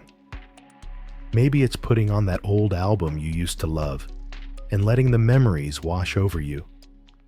Maybe it's pulling out a dusty sketchbook and just making a mark on the page. The goal here is to shift the center of gravity of your life slowly and gently back to your own center. For a long time, the center of gravity was the family unit, and you were a key part of holding that center. Now, as the family structure has evolved, you are invited to find your own individual center of gravity once more. This does not mean you love your family any less. In fact, it can allow you to love them more freely. When your own well is full, you have so much more to offer. When you are grounded in your own sense of self, you can be a much more peaceful and steady presence for them. The lighthouse we spoke of. A lighthouse that is lit from within by its own source of power. This is the journey you are on now, the journey home to yourself. And it is a beautiful, worthy, and deeply fulfilling adventure. It is the gift hidden inside the challenge of the empty nest, the gift of you. So as you drift off to sleep, let your subconscious mind play with these old, beautiful memories. Let it reawaken the dormant dreams and forgotten joys. Give it permission to remind you of the fascinating, multifaceted person you have always been. You are not just a parent. You are a reader, a dreamer, a creator, a traveler, a friend, a seeker. You are a whole universe, waiting to be rediscovered. And the journey begins now, in the quiet, gentle space of your own heart. Rest now. The you that is waiting to be rediscovered is already celebrating your return. Let's now begin to weave these threads together, integrating what we have explored into a new, more peaceful understanding. We have acknowledged the ache, validated the paradox, and given ourselves permission to grieve. We have reframed our role from the hub to the lighthouse and begun the journey of reconnecting with our own whole self.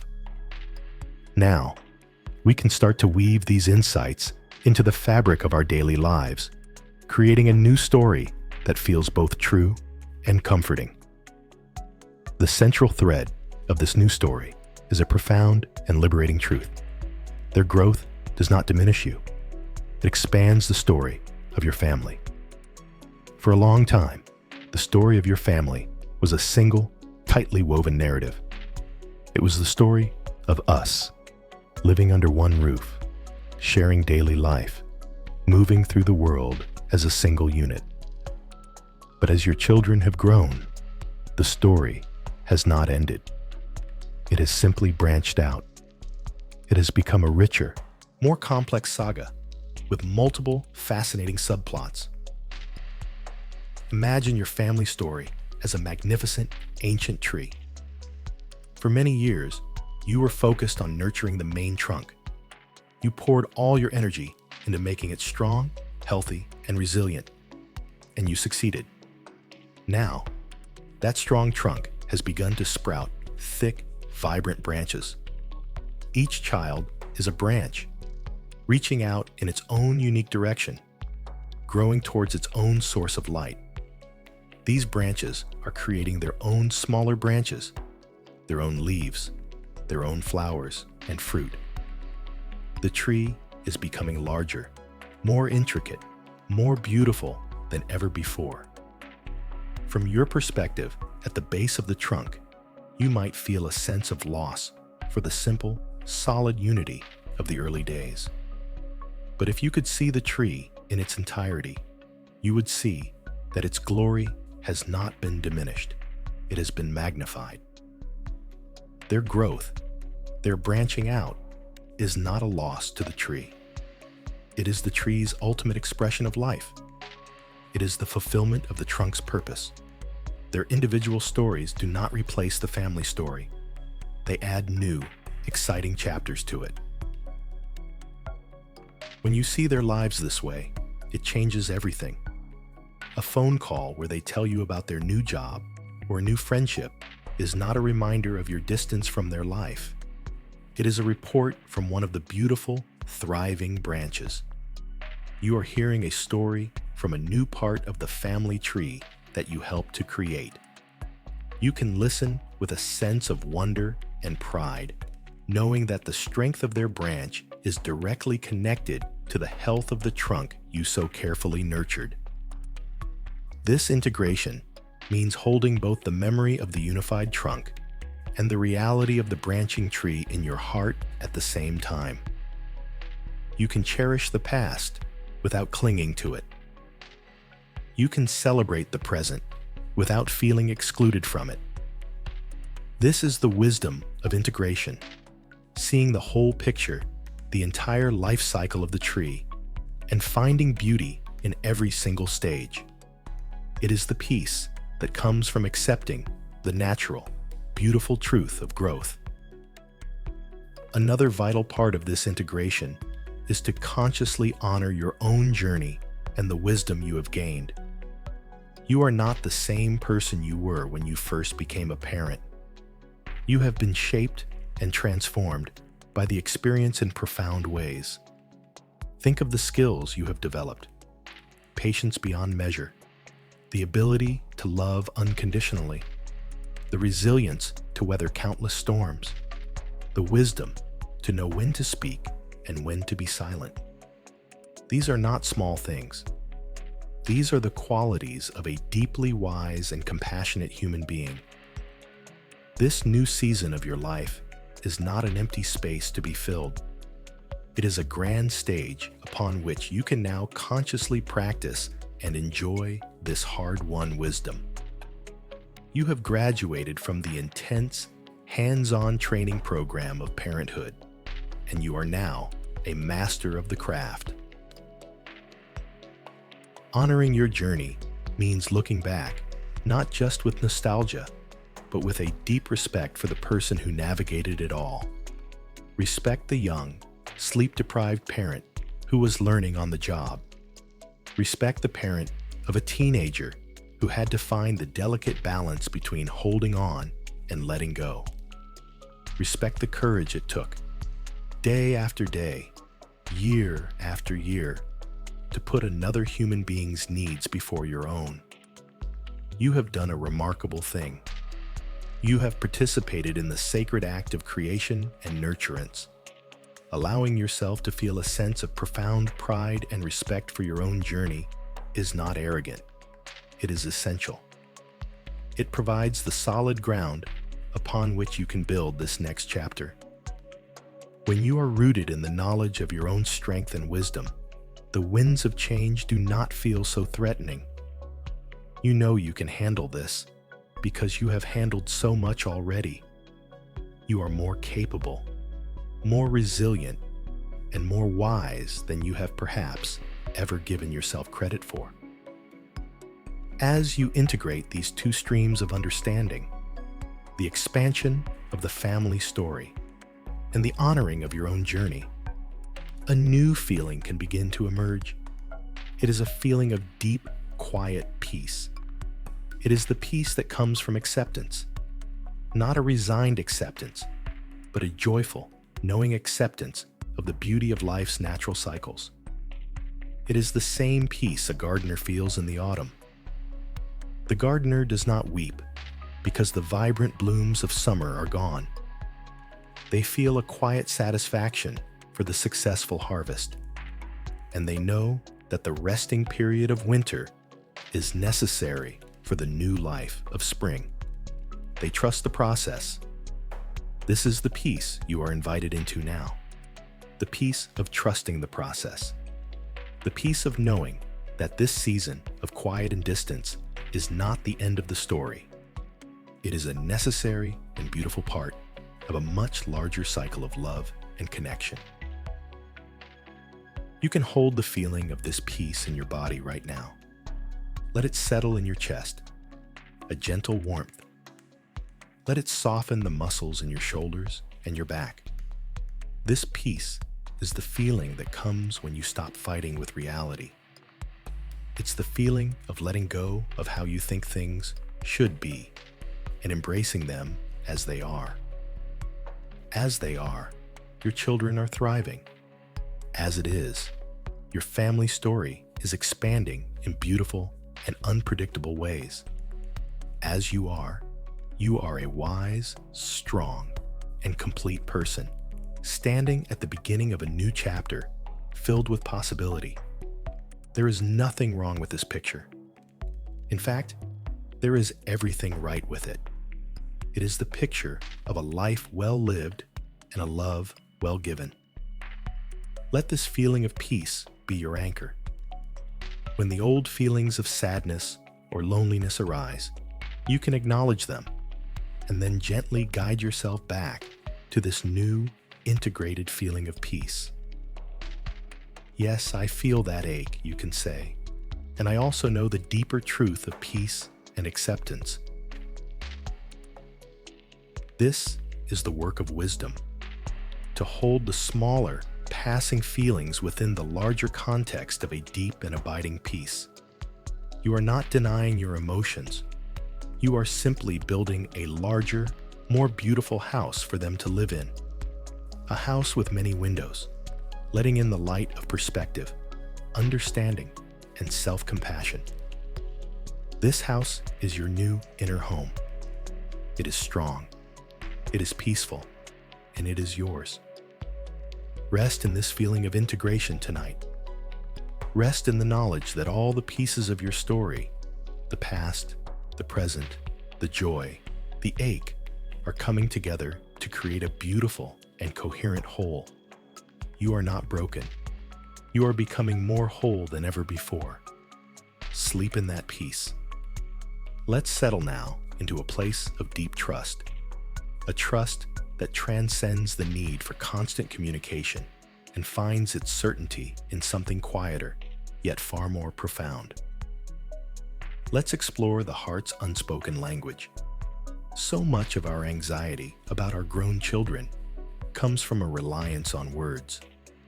We wait for the text, the call, the I love you at the end of a conversation. These are beautiful and important, but they are only the surface layer of communication. Beneath the words, there is a deeper conversation always taking place. It is a dialogue of the heart, a connection that is woven from the shared history, the unconditional love, and the energetic bond that exists between a parent and a child. This is the unspoken language of your family. It doesn't require a phone line or an internet connection. It operates on a different frequency entirely. Trusting in this unspoken bond is a revolutionary act in a world that is obsessed with constant visible contact. It is choosing to have faith in the invisible over the tangible. Think about the moments in your life when you have felt a connection that needed no words. The shared glance with your partner across a crowded room that says everything. The comforting presence of a friend sitting with you in silence after a difficult day. The instinctive feeling that something is wrong with a loved one, even before they tell you. This is the language of the heart in action. You already know this language. You have been speaking it your whole life. With your children, this language is your mother tongue. You were fluent in it before they could even speak. You understood the meaning of their different cries, their small gestures, the look in their eyes. The bond was forged in a pre-verbal world of pure feeling and instinct.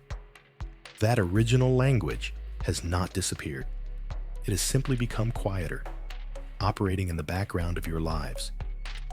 The invitation now is to learn to listen to that quiet frequency once again. How do we do this? We begin by feeling the warmth of that connection in our own hearts, recognizing it as a wellspring of peace that is always available to us. Right now, as you lie here, close your eyes and bring your attention to the physical center of your chest. Breathe into that space. Without striving or forcing it, simply invite the feeling of your love for your child to arise. Don't focus on them or what they are doing.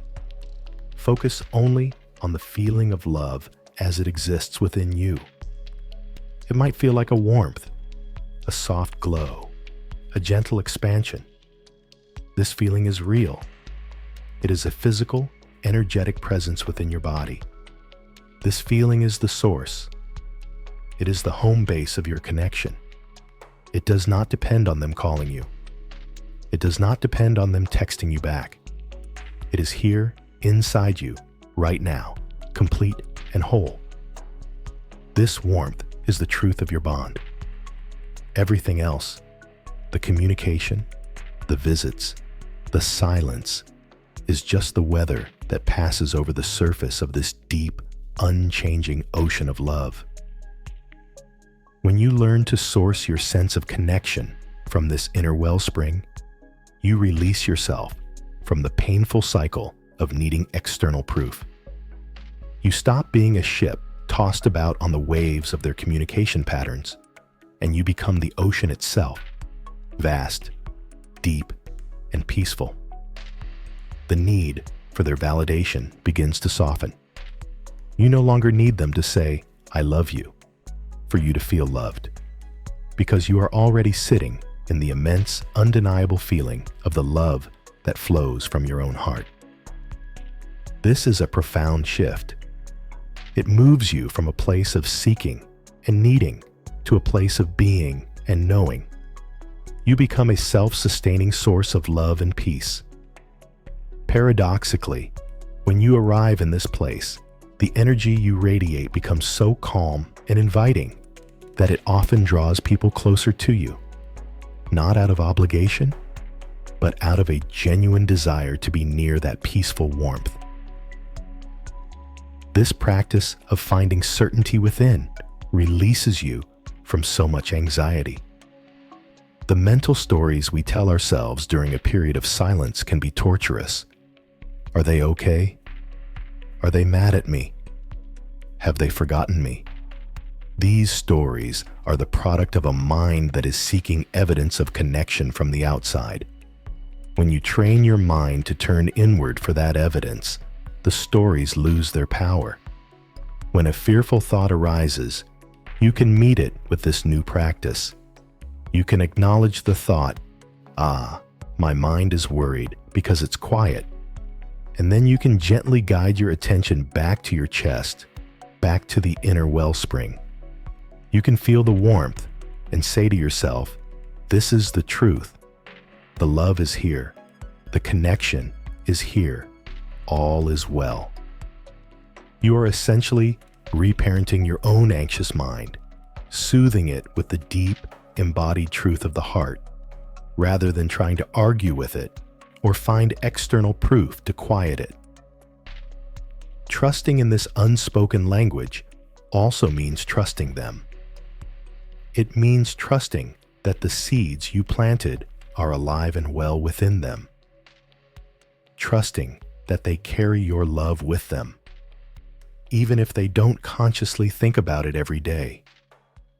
trusting that the bond is as important to them as it is to you, even if they express it differently, in a way that is characteristic of their generation or their personality. This trust is a gift you give them. It is the gift of freedom. It is the silent communication that says, I trust you to live your life, and I trust that our bond is strong enough to hold the space between us. You don't have to constantly perform your love for me. I can feel it. I know it's there. This is perhaps one of the most loving messages an adult child can receive from a parent. It is a message of profound faith, both in them and in the resilience of the love you share. So tonight, let your practice be one of simple, quiet trust. Let go of the need to analyze, to interpret the silence, to search for meaning in the space between communications. Release the habit of measuring love in minutes on the phone or characters in a text. Let your new measure be the steady, gentle warmth within your own heart. This is your anchor. This is your truth. This is the unspoken language, and you are fluent in it. Every time you feel that warmth, you are hearing I love you in the language of the soul. You are feeling the reality of a bond that time and distance cannot diminish. It is here. It has always been here, and it will always be here. It is the most reliable thing you have. Trust it. Rest in it. Let it be the soft, warm lullaby that sings you to sleep. The connection is not broken. It is not frayed. It is not lost. It is simply quiet. And in that quiet, if you listen with your heart, you can feel its steady, unbreakable rhythm. Sleep now, held in the certainty of that silent, perfect love. And now, the time for thinking is drawing to a close. The work of understanding, of reframing, of integrating is done for today. You have journeyed through the tender landscapes of your heart with courage and honesty. You have planted new seeds of perspective and watered them with compassion. Now is the time for pure rest. It is time to release all conscious thought and analysis, and to allow these new truths to settle, not in your thinking mind, but in the deeper, wiser soil of your subconscious as you drift into sleep. Your mind has done its part. Now you can trust your body and your deeper self to continue the process of healing while you rest. Let go of the effort. Let go of the need to remember every insight. What is true will remain. What is needed will take root. Your only task now is to surrender to the gentle pull of sleep, knowing that the work continues on a level beyond your awareness. Let's begin by deepening the breath, making it the anchor for this final descent into tranquility.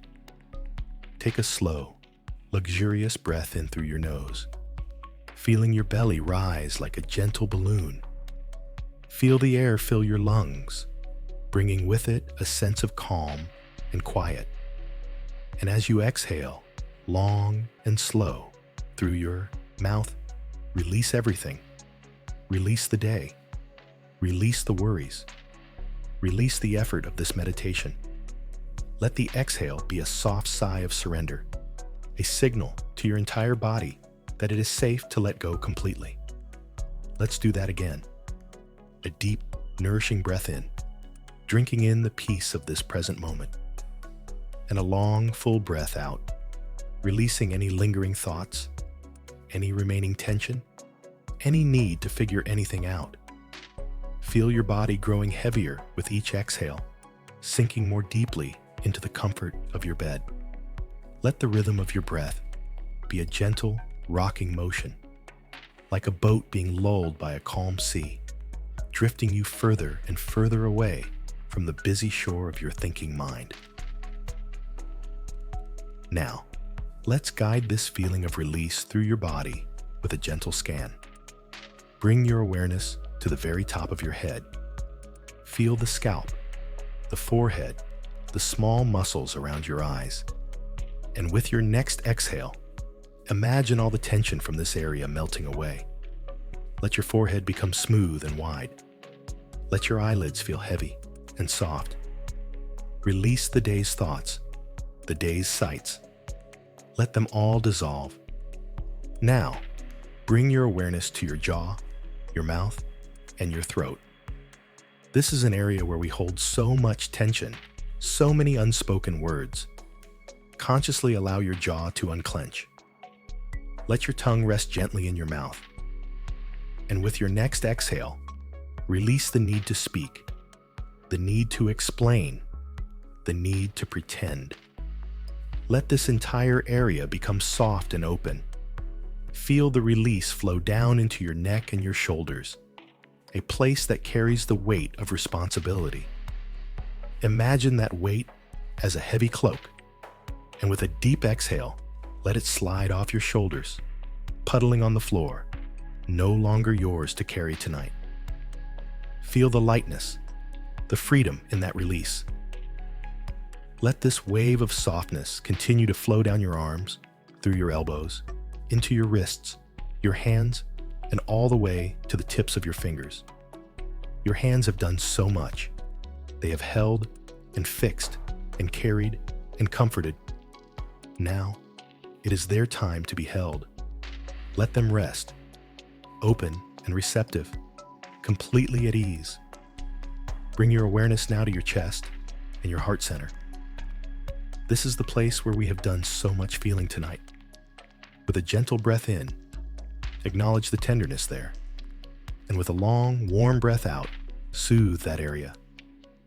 Imagine your breath is a warm, golden light, filling your chest with peace, with acceptance, with deep, unconditional self-love.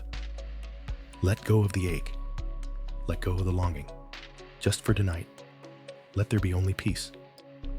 Allow that warm, peaceful light to flow down into your belly, your solar plexus. Release the knots of worry, the hollow feelings of loneliness. Let your belly be soft and relaxed. This is your center of power and intuition. Let it rest, knowing that all is well. Now, feel this gentle release move into your lower back, your hips, and your pelvis. These areas support you all day long, holding the deep tension of your body. Let them go completely. Surrender their weight entirely to the mattress beneath you. Feel the support that is always there for you, holding you, allowing you to rest. Let the wave of relaxation flow down through your thighs, melting any tension held in these large muscles. Let it soften your knees, your calves, your ankles, and your feet. Your feet, which have carried you on your journey, can now be still. Imagine roots growing from the soles of your feet down into the deep, quiet earth, grounding you, steadying you, drawing up a sense of profound stability and peace. Your entire body, from the top of your head to the tips of your toes, is now invited into a state of deep, profound rest. There is nothing left for you to do, nowhere to go, no one to be. There is only this quiet, this peace, this moment of complete surrender. As you lie here, in this state of deep relaxation, know that the work is done. The conscious mind can now go off duty. You can trust that the insights and feelings from our time together have been received by the wiser, deeper parts of you. Sleep is a sacred time of healing and integration. While your body rests, your soul continues its quiet work, weaving these new understandings into the tapestry of your being. You do not need to oversee this process. You can simply trust it. Trust that you will wake up tomorrow feeling a little lighter, a little more peaceful, a little more at home in yourself. Trust in the power of rest. Trust in the wisdom of your own body and spirit to heal. Let go of the last remnants of control. Allow yourself to become like a leaf, gently floating on a calm stream, carried effortlessly toward the deep, peaceful ocean of sleep. Your only job is to allow. Allow the quiet, allow the stillness, allow the peace, and allow the gentle, inevitable arrival of sleep. It will come when it is ready. You don't need to chase it. You only need to create a soft, welcoming space for it to land. And you have done that now. You are ready. You are safe. All is well. Just rest now. As you drift now, on the very edge of consciousness, let your mind float in a more philosophical, a more spacious realm. We have spent this time together exploring the very personal ache of a changing family. But perhaps what we are truly touching upon is the universal nature of love and letting go. Is it not the fundamental rhythm of existence itself? A star burns brilliantly for millions of years, pouring out its light and heat, creating the very elements that will one day form planets and people. And then, in its final, magnificent act, it lets go, seeding the universe with its legacy. A tree holds its leaves close all summer, nurturing them, only to release them in a blaze of glory in the autumn, trusting in the cycle that will bring new life in the spring.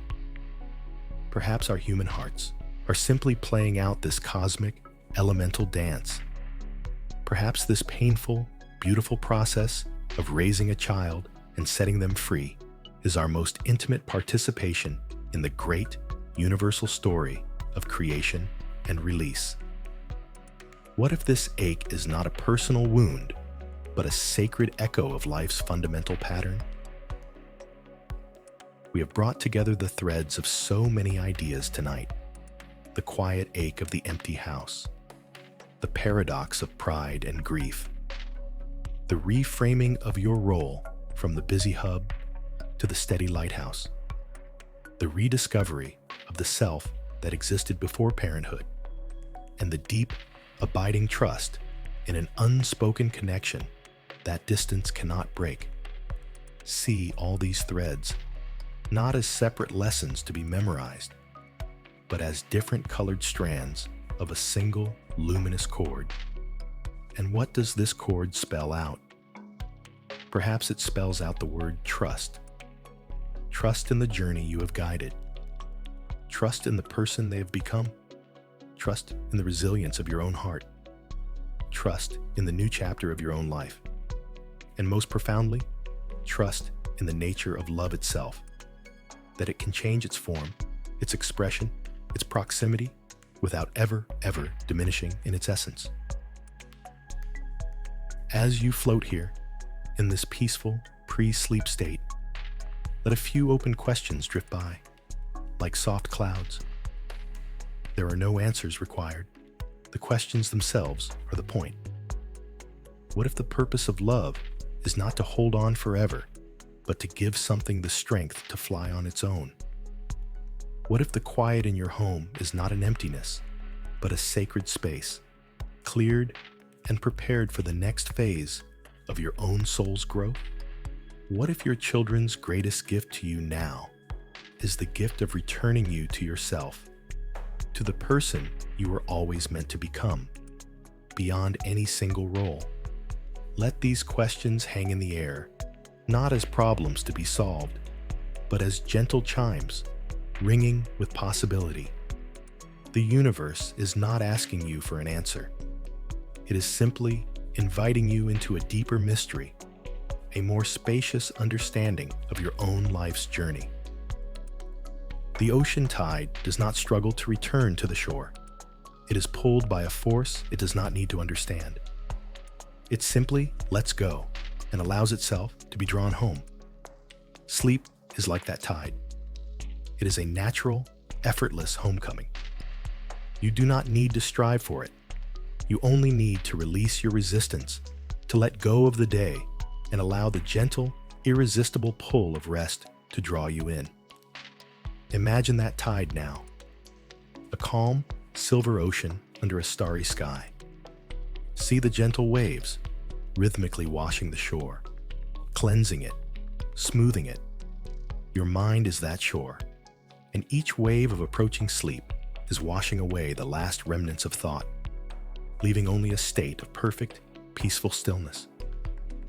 Each breath is a wave, coming in and letting go, rising and falling, effortlessly, naturally.